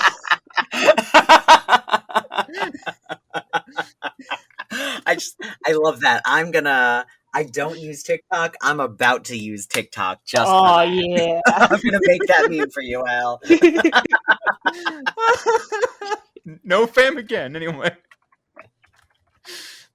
Jesus, like, Falana, what was when you were dealing with Mr. X? Like, did you feel like very oppressed by him, or was it pretty much just, I walked in the next room, it was all right? That very last confrontation with Mr. X was kind of frustrating. Oh, God. I'll be honest with you guys. No, that final boss battle, even I was annoyed. Yeah. It's like, you can't, like, just fight him. It doesn't matter. You can throw a bunch of grenades at him, whatever. And, by the end of it, you're like, oh, well, I have all of these grenades. I saved them up, surely. No. You have to run around in circles around the stupid arena, getting hit by him, until you can finally get the rocket launcher that gets him. And there's no easy way to dodge those attacks, and the camera angle, like, it's cinematic, because you're literally watching him walk into frame, and I get it. You really wanted that shot. I get it. But it's hard. He's in front, and I can't see my character. I can't see where he's trying to run to. So it's just this frustrating thing of like, I can't dodge these attacks. You literally just need to load up with healing weapons. Not healing weapons, with healing salves. And just kind of tank your way through the boss fight. And this is me being stupid, because I did that for the Mr. X fight and didn't realize I was going to need guns for the Birkin fight afterwards. Ooh. Yeah. And see, that's why Falana did get a little bit of cheating, because I was like, I asked her, like, do you want a hint? And she was like, yeah. And I was like, make sure you have something. When you think you have the last boss battle, make sure you've got something left over. Yeah.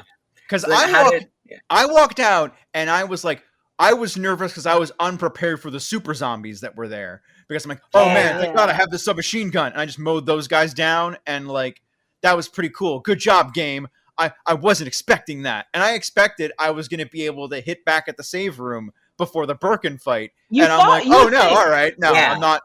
No, this is a genuine surprise. I am vastly ill-equipped for this. That's like a brilliant fake out though, where it's like it lets Yeah. you go down that way towards the safe spot. You're like, oh great, I can grab all my weapons, I can grab healing items, it'll be great. Nope. Boom. Yep. Just Birkin slab of meat destroys coming your at you. safe room, and like, Yeah. well, I best hope that the limited amount of ammunition that I have is enough to kill this guy. Yeah, just throw everything you got at him, if you got anything. Yeah. Yeah, if you had anything left. Because Yeah. it's semi-easy to end up accidentally soft-locking yourself. Ooh. But one thing, I don't know if either of you noticed this, instead of going up the stairs, like right next to the train, if you go, or even out the gate, if you go up a little bit, there is another box tucked away off of the train. So you can theoretically, after the boss battle, if you have enough time, hit a box and then go. Yeah. I got you're not so really stressed thinking about out. that, yeah. Oh man, no, like that was still nerve-wracking because I didn't expect it, and I probably should have. The final Birkin battle is cool in its own way, but it's also not as cool as the other Birkin fights were. Yeah. I hate to say it, but B scenario Birkin fights are not the best Birkin fights, because you get a repeat of kind of what one of the ones you have in A. The first one with the pipe, which is just kind of funny. Yeah. Because it's just kind of like, oh, it's a super zombie with a pipe. Yeah. That's cool. It's just a guy. Yeah, it's just a guy with a pipe. Guy. Yeah. I hit him with a shotgun enough times he falls over. Yeah. And you don't really see him again until the elevator fight, which is kind of a repeat of a fight you already had, which I do like. I do like that fight. But the big goop monster, I like it as a concept, but there's so limited ways to have a goop fight. Like, I can't imagine a really action-packed way of fighting a gelatinous cube, and he's kind of the same thing. Yeah. No, yeah, he's just a wall of meat slowly coming towards you. So Which it's you like, just shoot, and like, yeah, you just shoot him. Yeah, and it just he doesn't hit you that easily. Like after the X fight, it's like it's a cakewalk. The X fight, like again, I will say I was looking so forward to this, which is why it was so heartbreaking for me, because I really liked him throughout the game, and having him shed the coat, I'm actually a tyrant, BT dubs, I was like, oh snap, found a way for one in the game, guys. And I was like so into it, and then, oh, all right, well, now this is miserable because I can't actually fight. I just have to run away and just take hits and heal myself because there's no way to avoid these attacks. Yeah. And I agree, because I very much have always been the same way with Mr. X, and that is one thing I will say that I feel to make perfectly captured was the frustration of that battle. I mean, it's fine when you're on like easy or when you're in normal mode, but especially when you're doing hardcore runs and you're speed running, that's like you get 2 saves max if you're going for that S plus, ranking. And the worst part of that run, the part of the run you're going to do over and over and over again, is that Mr. X boss battle for that reason. Yeah.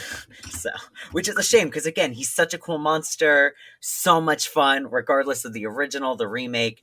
But then you get that final battle, and it's like, nah, just fucking turn the game off, go touch grass. Yeah. Yeah, rage quit for a little bit. For such a game that had like such high notes, like it does end on a bit of a whimper. Not to crap too much on the Birkin fight, because the Birkin fight is a fine final boss. It's big, it's intimidating. I wasn't prepared for it, and it works for what it is.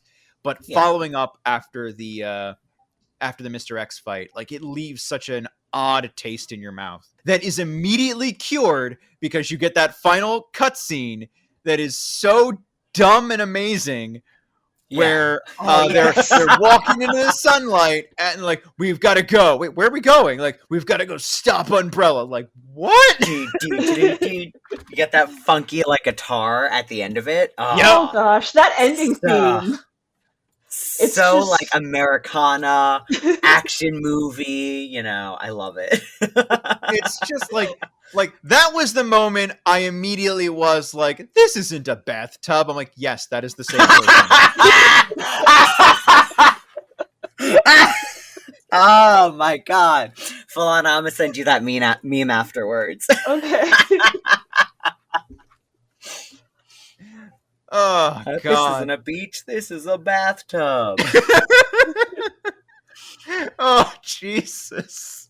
because Leon throughout the entirety of the game absolutely came off to me as a guy who maybe sort of thought he was in an action movie, kind of maybe thought he was the protagonist, wasn't really sure about it, was just trying to do the good guy thing as like, well, I'm a police officer and I gotta protect you. And he wasn't overbearing about it. It wasn't like he said like, hey, I gotta protect you. Yeah. He was just like, hey, listen, that's my job. I'm here to help you out. And I'm like, that's what I'm here to do. I'm gonna make sure you're okay.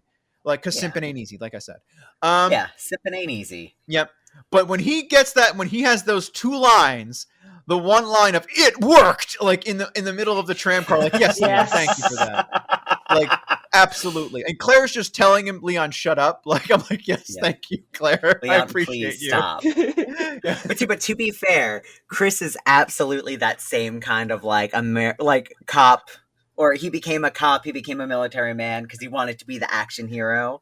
Yeah. So she's heard that shit her whole life. Yep. So and she's that's actually something. So when Leon shows up at the end and does that line, like, we're gonna go stop Umbrella, walk into sunset. All right. And we cut credits because there's no way after that there was not an embarrassing, like, who are you talking to? What was that for? Claire, this guy's creeping me out. Like That's something I actually love about Claire, where she just seems like she's just nodding and saying yes to Leon, like, oh, okay, that's fine. Meanwhile, she's out there blowing shit up and just having a grand old time. See, that's one of my favorite things with Leon's story is when he's radioing Claire, he's like, Claire, hey, this is what's going on. And she's like, turns off. And with Ada, it's the constant, Ada, wait. Ada, wait. I didn't get that feeling at all with that. I just got that Leon was a man who was constantly being told what to do by the women in his life. Like anytime he contacted Claire, she had a new thing for him to do. And just was like, you got to take care of this. Like, okay. And like, oh, that's right. That is the difference. Because when you do Leon A, Claire B, Leon's doing the stuff and then informing Claire about it. And she's just kind of like, I'm busy right now. Thank you. So then I guess, you get the inverse where you are Claire being like, hey, Leon, I did this thing. And he's like, oh my God, thank you, Queen. Simply ain't easy. But I appreciate you.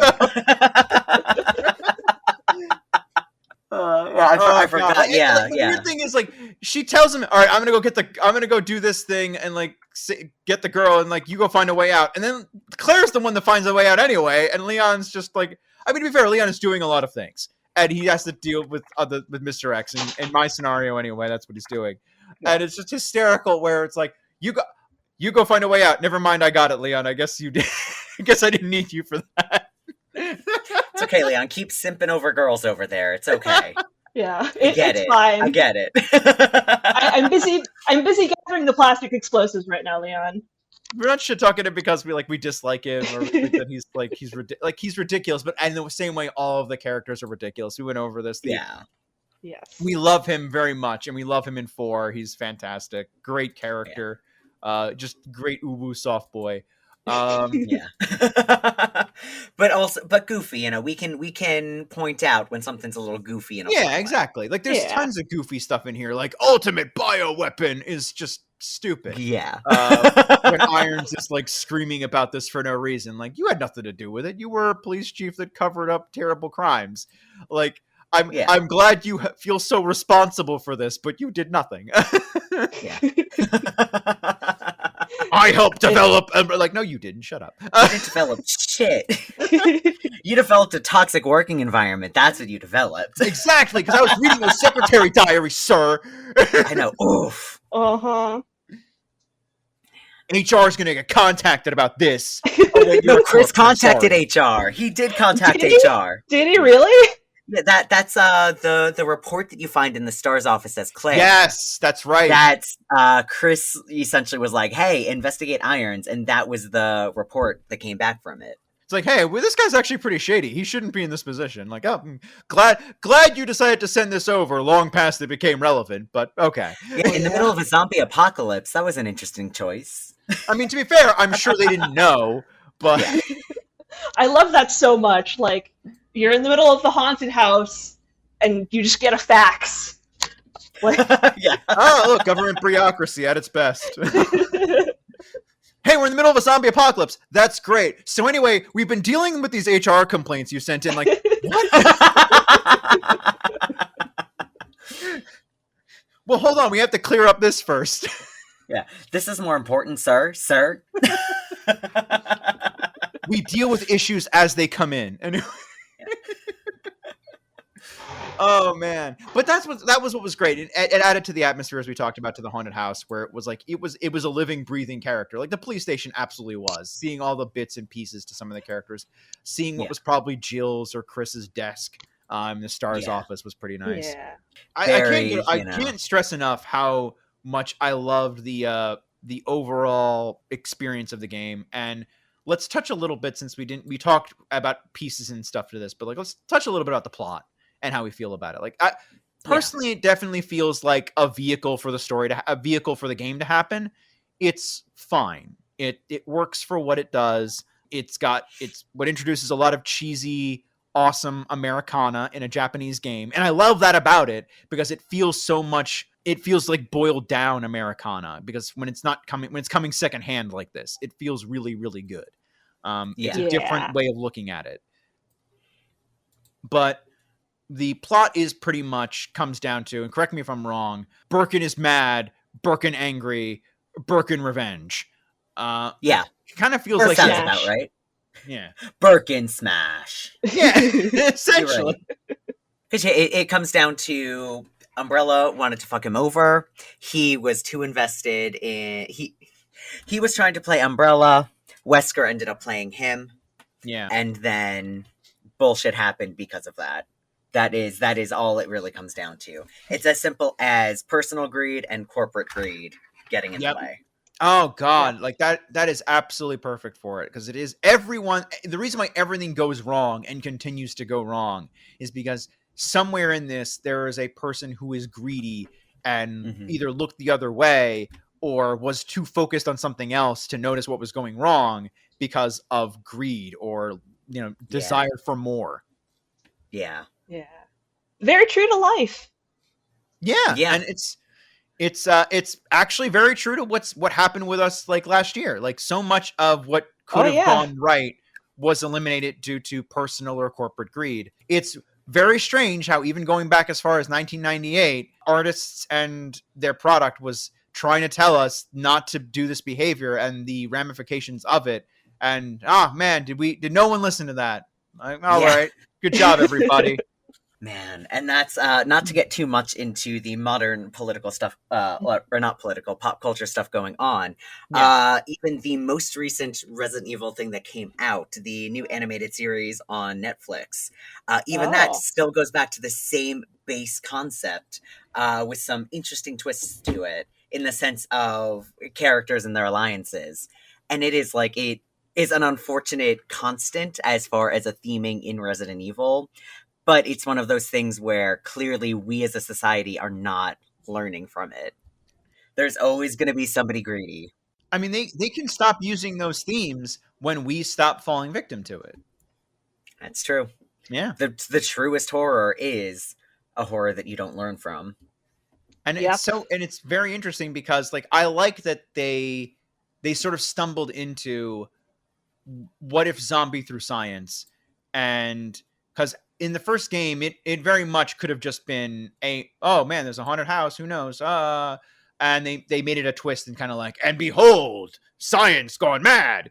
But they refined it and perfected it to the point of like, well, how does science go mad? Well, science goes mad because, somewhere along the line, someone wanted to do something and didn't care about what the repercussions were of it, as long as they could do it or make the money that they wanted to, or like, it's like, it is stereotypical and probably not true that such terrible things happen in the name of the ultimate bioweapon. Like, I doubt that is on anyone's drawing board anywhere in any government, besides like maybe some really crazy ones. But horror and the things that go wrong, I can absolutely imagine that they've latched onto the idea that it happens through apathy and through, the willingness of others to sacrifice lives for personal gain, and not even necessarily personal gain, just the desire for more, the it's stereotypical to say $1, but nobody gained anything out of this. Birkin didn't like become a notable scientist because of the stuff he did. He just wanted more of what he could have. And even to say that that's money isn't necessarily true. Birkin just wanted more. He wanted more recognition. He wanted more of Umbrella. He wanted more and more and more of something until like, and it's not, it's very in theme, I guess, that he just becomes this giant mouth to just consume just devouring. Yeah. Yep. Although actually coming from a science background, Birkin kind of follows. If you wanted that sweet grant money, the board wasn't going to do it. No. They were going to take all of his work. He was like, no, you know what? I'm just going to jam this thing that I was working on into myself, and consequences be damned. Yep. It either goes super well, and I get a Nobel, or I just die. What could possibly go wrong? Oh, man. I hate that. I hate that for science, but that does seem to check out, yeah. I have to say, I really do like the Annette Birkin story from To Make than this one. In this one, she's sort of just in awe of what her husband's become, and then just kind of dies unceremoniously for no real reason. It's her. She shoots at Leon in this, or at Ada. There's like some confrontation there, but like for being a very over the top character, like, this is my husband's legacy. Like, all right, girl, calm. You can take a couple of breaths. It's okay. Yeah. And she goes up to you and says, like, "Oh, you killed my husband." I'm like, no, he injected himself with a mutagen. Your husband was dead when the Umbrella operatives bust in and fired on him with automatic weapons. Yeah. That kind of I had little to do with that with my 2x4. I don't think I really understood her character. She was just sort of mad. She's not written very well. Again, I love the attempt to make her more substantial and make sense in the remake, where she's trying to stop her husband. She's like, oh no, okay, William's taken his revenge. I approved of that. Now it's time to stop, and I can't stop him by getting through to him because the mutagen and all this other stuff. In that one, Birkin doesn't feel as much like a force of nature that is coming for everyone in Raccoon City. He does feel like the big bad science monster in To Make, which is not bad for the game that is. It works perfectly. He feels like an unstoppable force in this game, and it's just like because he keeps changing and changing weirder and different, and each time. So it feels like he is the embodiment of this hatred unleashed, like that. He cannot be contained. Unlike with Irons, who just shat out a mutant baby. And I was like, all right, I guess that's a thing. Yeah. Like Birkin is insane and like it's just unstoppable. So I would have so much rather had the Annette character from that game in this one, because there's so much more weight to I have created this unstoppable force. I have created this thing. I have helped contribute to this thing that cannot be stopped, as opposed to I got to stop my Frankenstein monster. Like it's a big monster doing big monster stuff. We gotta put that down. Like, no, big monster though. It's like yeah, cool. We fought because X overshadows Birkin so hard in that game. He does. He is the unstoppable force, but he symbolizes a very different unstoppable force. And and you can get away with, no, I have to protect my uwu Frankenstein monster a little bit more in that game. So if I could switch the Annettes and put one into one and one into the other, oh man, if I could, because there's so much more pathos when you create the unstoppable force, when this thing that no one can stop, no one can kill. It is changing and growing and becoming stronger and deadlier with each passing hour. It is filled with rage. It was born out of betrayal. It is this thing that cannot be stopped. as opposed to what have I wrought? Look at its face. I am stricken by it. We were working to create bioweapons. Birkin gets hit with some goo in 2-make and just kind of goes down for the count for a hot minute and then kills her. In this one, she's like, it's, man, I don't know. I like her characterization better in that, but like, this is problematic, you know? Yeah, I understand where you're coming from. Yeah. But I think in a way that's one of those things where we had to sit on the narrative and sit on the themes as the franchise evolved to go back to a place of, okay, let's expand a little bit more and have it not be everybody that's part of the corporation is evil, which kind of did seem to be the theme. Anybody connected to like a position of power or something had something dark going on with them. Yeah. Umbrella was literally the faceless cabinet that ruled the world from the shadows, even though it didn't technically until much later in the series. Like, Umbrella was just a corrupt company as far as I could tell in this one. And that's fine. And there are good and bad people in companies, as there are good and bad people now. And Birkin, I think, like, you can have, in the same way that you can feel sympathetic to some characters or some villains in stories, like not to do too much of a comparison, like let's go to Thanos in like Infinity War Endgame. Like, you kind of get where he's coming from, even if you obviously know everything he's doing is wrong. Like, it's same sort of principle applies. Like, I understand Birkin's frustration. I see where he's coming from, and I wished him bloody and glorious vengeance as well. But when you start injecting your daughter with like terrible monster serum, it's like, okay, buddy, may have gone too far. See, now but also to kind of come back around, Falana, that's the plot line that you missed by doing Leon A, Claire B. Oh, really? You completely, that whole thing, Falana did not see in its entirety. Does he inject somebody different in the other one, or does it not even happen? No. It just doesn't even happen. That's crazy. No, Sherry just has the pendant with the serum in it. Wow. Like, in the way I played it, Ada picks it up and just has it, and that's why X is chasing Ada down, because Sherry drops it and Ada's holding on to it. And there's that whole thing. Like, wait a minute, what about it worked? Is that even in your cutscene? Because they have to inject her with the vaccine. Or no, that's not in it. Oh my god! Because because actually, Falana, there's a whole room in the underground lab that you were able to go into and you could get items in, but it's the vaccine creation room, and nowhere in your playthrough did you do anything there.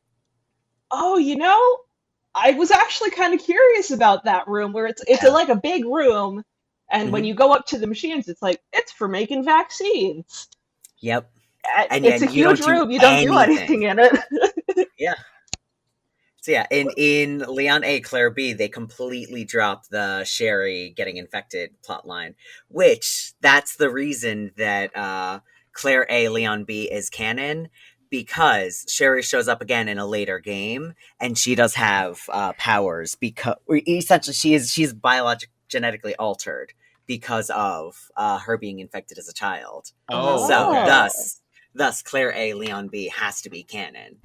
Yeah, and that's interesting.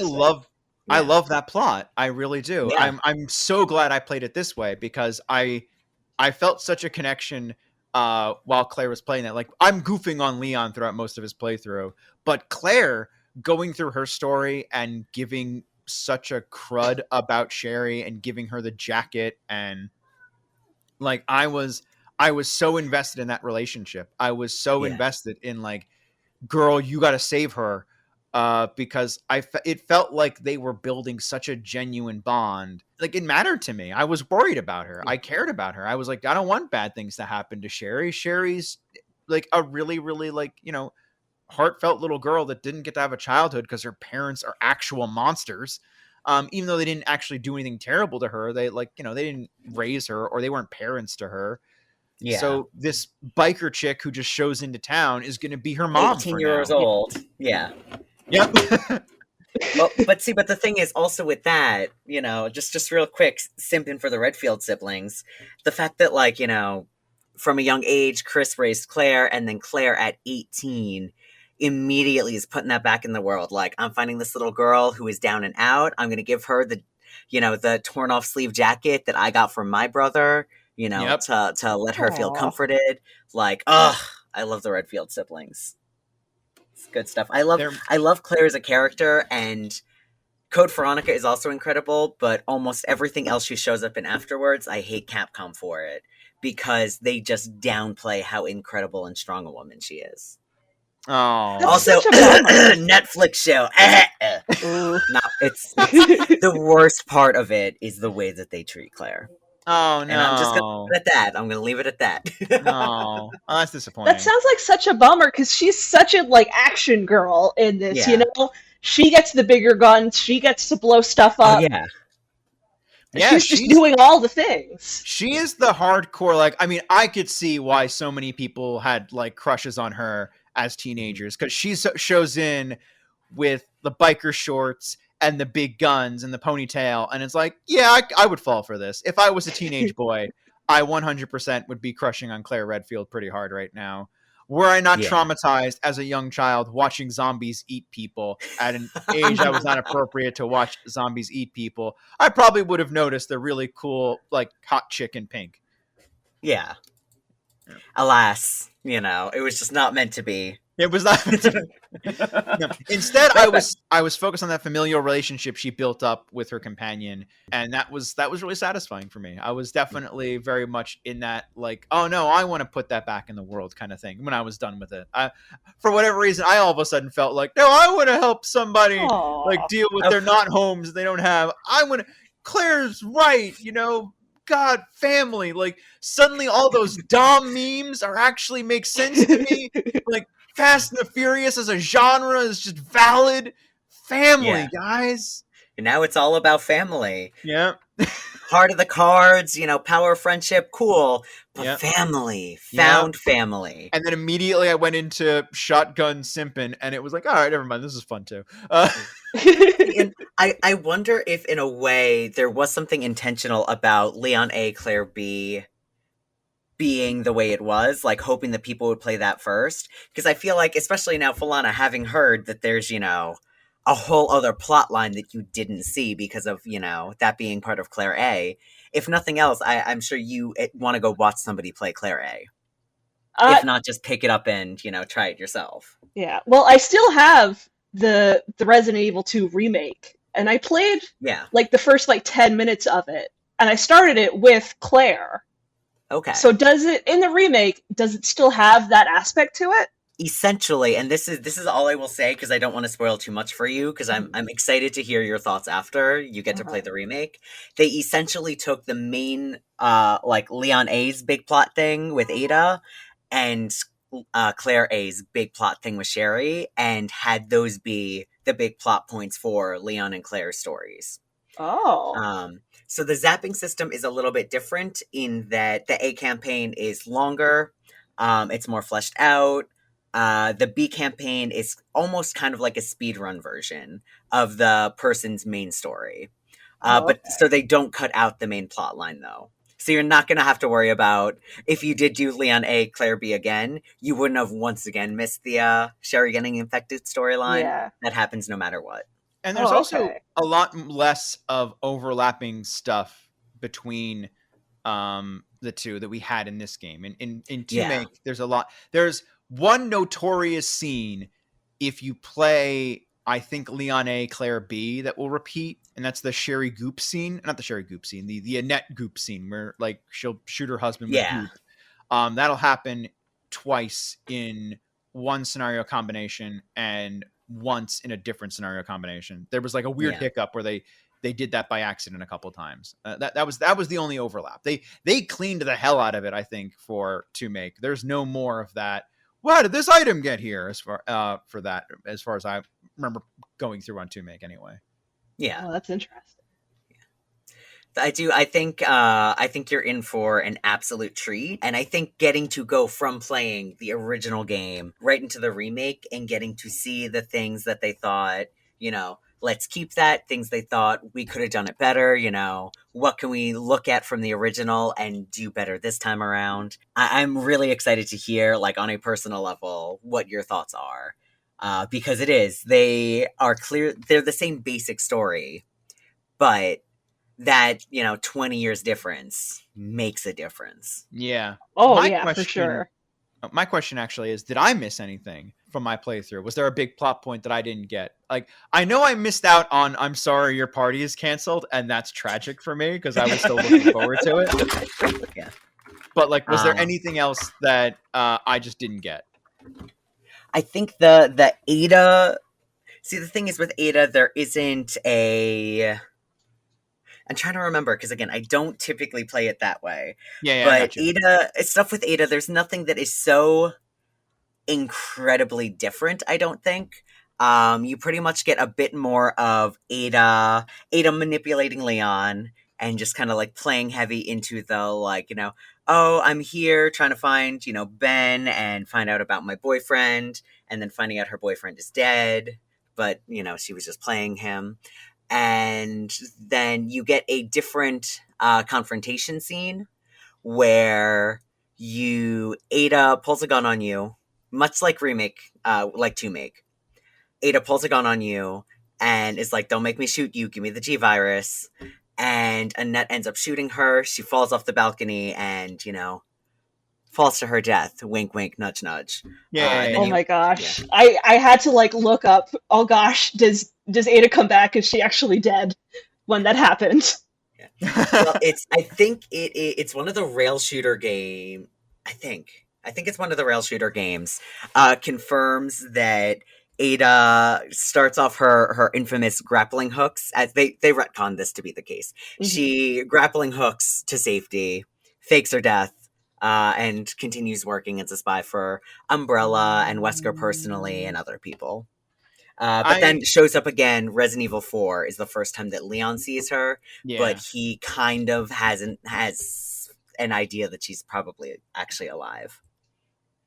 Yeah, because of whatever happened at the end of it. Because in Leon B, she is so much more. I would not have assumed she would recover that, because X picks her up and just continues to beat her into the console. Oh no! And it's like, which makes it so much weirder when she shows up later with like, Leon here. It's like, bitch, you alive? But Al, did you go back into the room after she's like laying dead? Did she's you leave her corpse? Yeah. The very, very first time I did it that way, I went and I didn't loot her corpse because I was like really emotional, and I left the room and I was like, oh shit, I have to go see her dead again.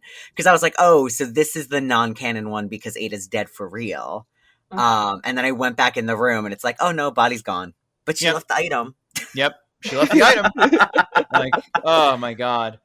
That's what's so bizarre about it, though, because it's like, I mean, she's so much more pronounceably dead in that one that it's hard to believe that she's not coming back through nefarious ways like so many other characters. But no, she's just fine. Like, she survived quite happily getting her face jammed into a console. I love that. Like, she fake dies, but then also leaves you a present. Yep. Yeah. And it's such a great scene where, like, Leon's holding her in his arms, like, Ada! No! Ada! Ada! God, it's so like it's so much more over dramatic, and like I just imagine her like, all right, buddy, come on, let's get it on, let's get it over with, okay. All right. She just goes limp and she's playing dead, and she's like, good God, fucking chill out, you little simp. Please leave. How long is he gonna hold me and cry? There's a timer going off. Wesker called me a helicopter. I gots to go. Yeah. Oh man. But she still like catches those feels and sends you a rocket launcher, so that's nice. Yeah.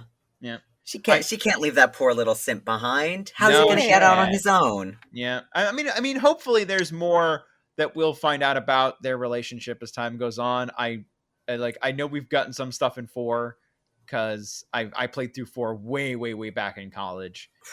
Turns out don't threaten me with a good time. None of this added any more context to that situation. I assumed it would. It did not. I can give you a fun little tidbit about Leon and Ada. Canonically, thanks to one of the CG movies that takes place around the time-ish of 5 after 4, Leon and Ada, it is inferred in the movie that Leon and Ada boned outside of the game and video movie canon, I guess. And then the director of that movie was like, yeah, no, they totally, did it once. 20 years of chasing. Leon got it once. But to be fair, is he chasing though, or is he just kind of like, she comes into my life when she wants to? That's fine. But the moment she comes into his life, though, he's chasing. He tries to act cool about it, but I mean, he's chasing. He's back to that heartbroken 21-year-old boy. Yeah, I think that's fair. Yeah, like they've got a complicated relationship. Because I'm sure there's something there. I don't know what it is. I don't know how it works. Like, I am neither one of those characters, and I don't understand. Like, because I can understand from Leon's perspective, just kind of being like, she comes into my life when she wants to, and I'm like, that's fine. I understand that. I have people in my life like that. Absolutely. Yeah. But I don't understand, like, why you feel like. Does he feel like? Oh no, he hits on Huntington at the end of 4, doesn't he?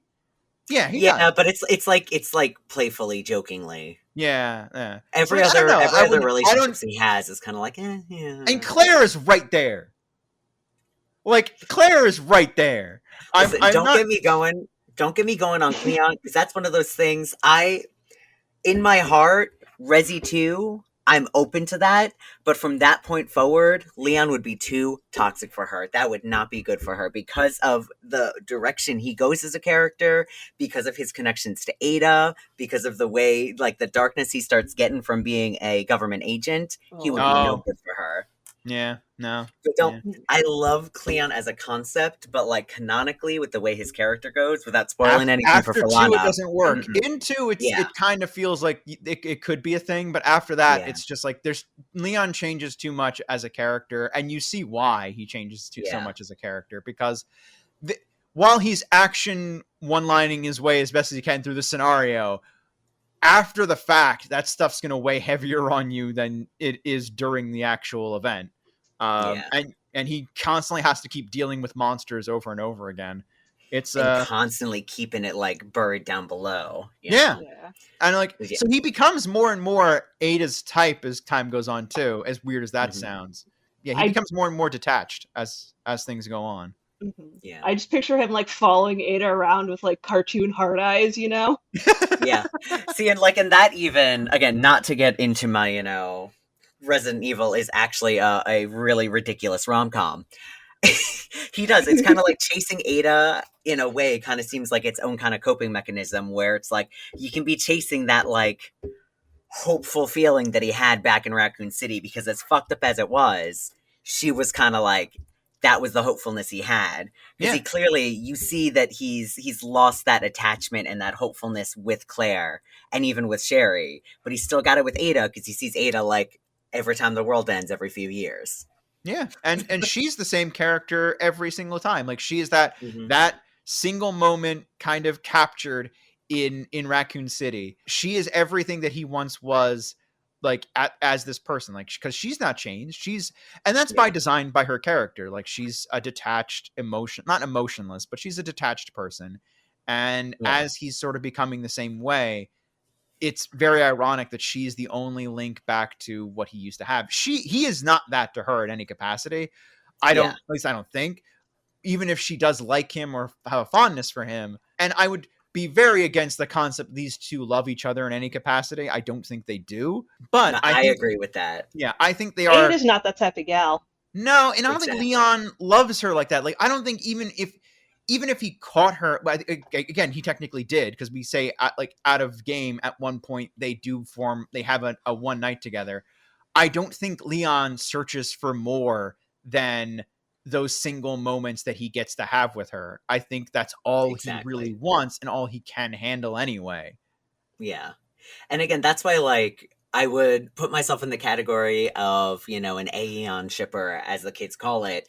But it's because of that. I like that complexity Yeah. because of the stark contrast of what you would think. You would think a character like Leon, as you see him in 2, and even as you kind of see him in 4, would end up with a girl like Claire.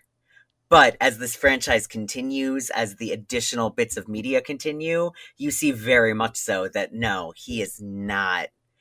He, in those earlier stages, may have been the kind that ends up with Claire, but ends up becoming the kind of guy that, at best, gets those one nights with girls like Ada. Yep. And that's Man, it. I didn't think we were gonna go here, but like, so guys, those are our opinions on relationships in Resident Evil franchise. Just thought we'd drop that science for all of you kids out there. That's the deep romance lore. Yeah, leave those comments below. Who do you ship in Resident Evil? Wesker Chris? Yeah, Wesker Chris, OTP. God, that's an episode on its own. Listen, are you Wesker Chris or Wesker Piers? Leave it in the comments. Anyway. Yes, bring the engagement. Or Chris Piers, but I mean, there are Wesker Piers shippers out there too. I just realized I misspoke. Either way. That's fair. But I think like we all enjoyed our time a lot with Resident Evil 2. As far as how it held up, as a general statement from all of us, I really liked it. It's problematic with a lot of things of its time that did not age great. The controls not so well. Some of the boss fighting a little bit. There was a lot, maybe a little too much of the micromanaging of the item box. There were a lot of times where I walked away, did something, had to come back, walk over to thing. That got aggravating. But again, I feel like these are things of its time. Very not much necessarily, so. Yeah. But overall, like, if you haven't experienced it, I'd say definitely. There's a reason it is as well regarded as it is. I'd say, hit it up when you can and when you get the chance. 2 Make is great, but there's something that's just all its own about the original. Yeah. And now I have a very important question for you, Al. So, Falana suggested Spyro from 1998. I took us through Resident Evil 2. What are you bringing to the table? That's a very good question. Because you're out the hot seat. Yeah, because my favorite game came out in this year, and I'd really like to pitch it, but it's a long game. So we'll see. We're gonna definitely talk about whether or not we can handle a Zelda game in this format or not, and we'll go from there. All right. Because I can say I'm very open to the idea, but it does come down to time because Zelda games can be a bit long. They can be very involved, and if you go down that rabbit hole, they can take a lot longer because, like, oh man, but I want to go explore this thing. Oh, that might take me a little bit longer, but I really want to check it out. And like, man, it can take a while, but we'll see. We'll see. I will come back in our next episode, and I will have something to pitch. Whether it's Ocarina of Time or not, I will definitely have a formative of my childhood game to pitch to all of you, and then walk you through Baby Al memories. Because that's my goal for this year of 1998. Until then, thank you guys so much for coming and like for being a part of the show. Yeah, of course. Thanks everybody for listening. This has been so much fun so far. Yeah, oh man, was this a hell of an experience? Absolutely. Yeah.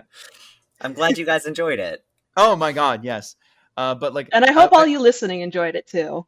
Yeah, I hope you like it. Hey guys, maybe play along with us. Pause the podcast where we pause it, go through the game, and then come back. See how that plays out. Who knows? Maybe you'll come in with your own opinions about it.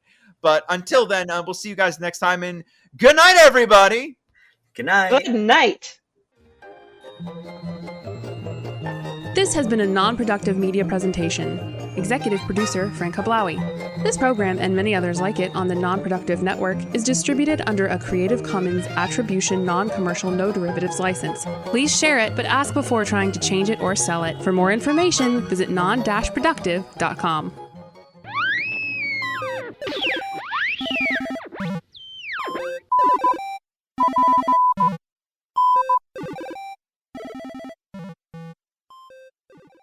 like the things made out of polygons is what's really cool about it.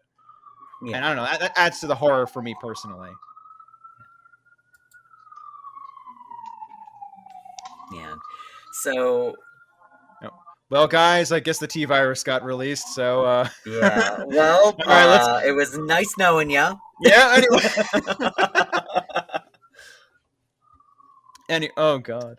Oh, Yeah. I'm so sorry. Nah, so it happens. It happens. Yep.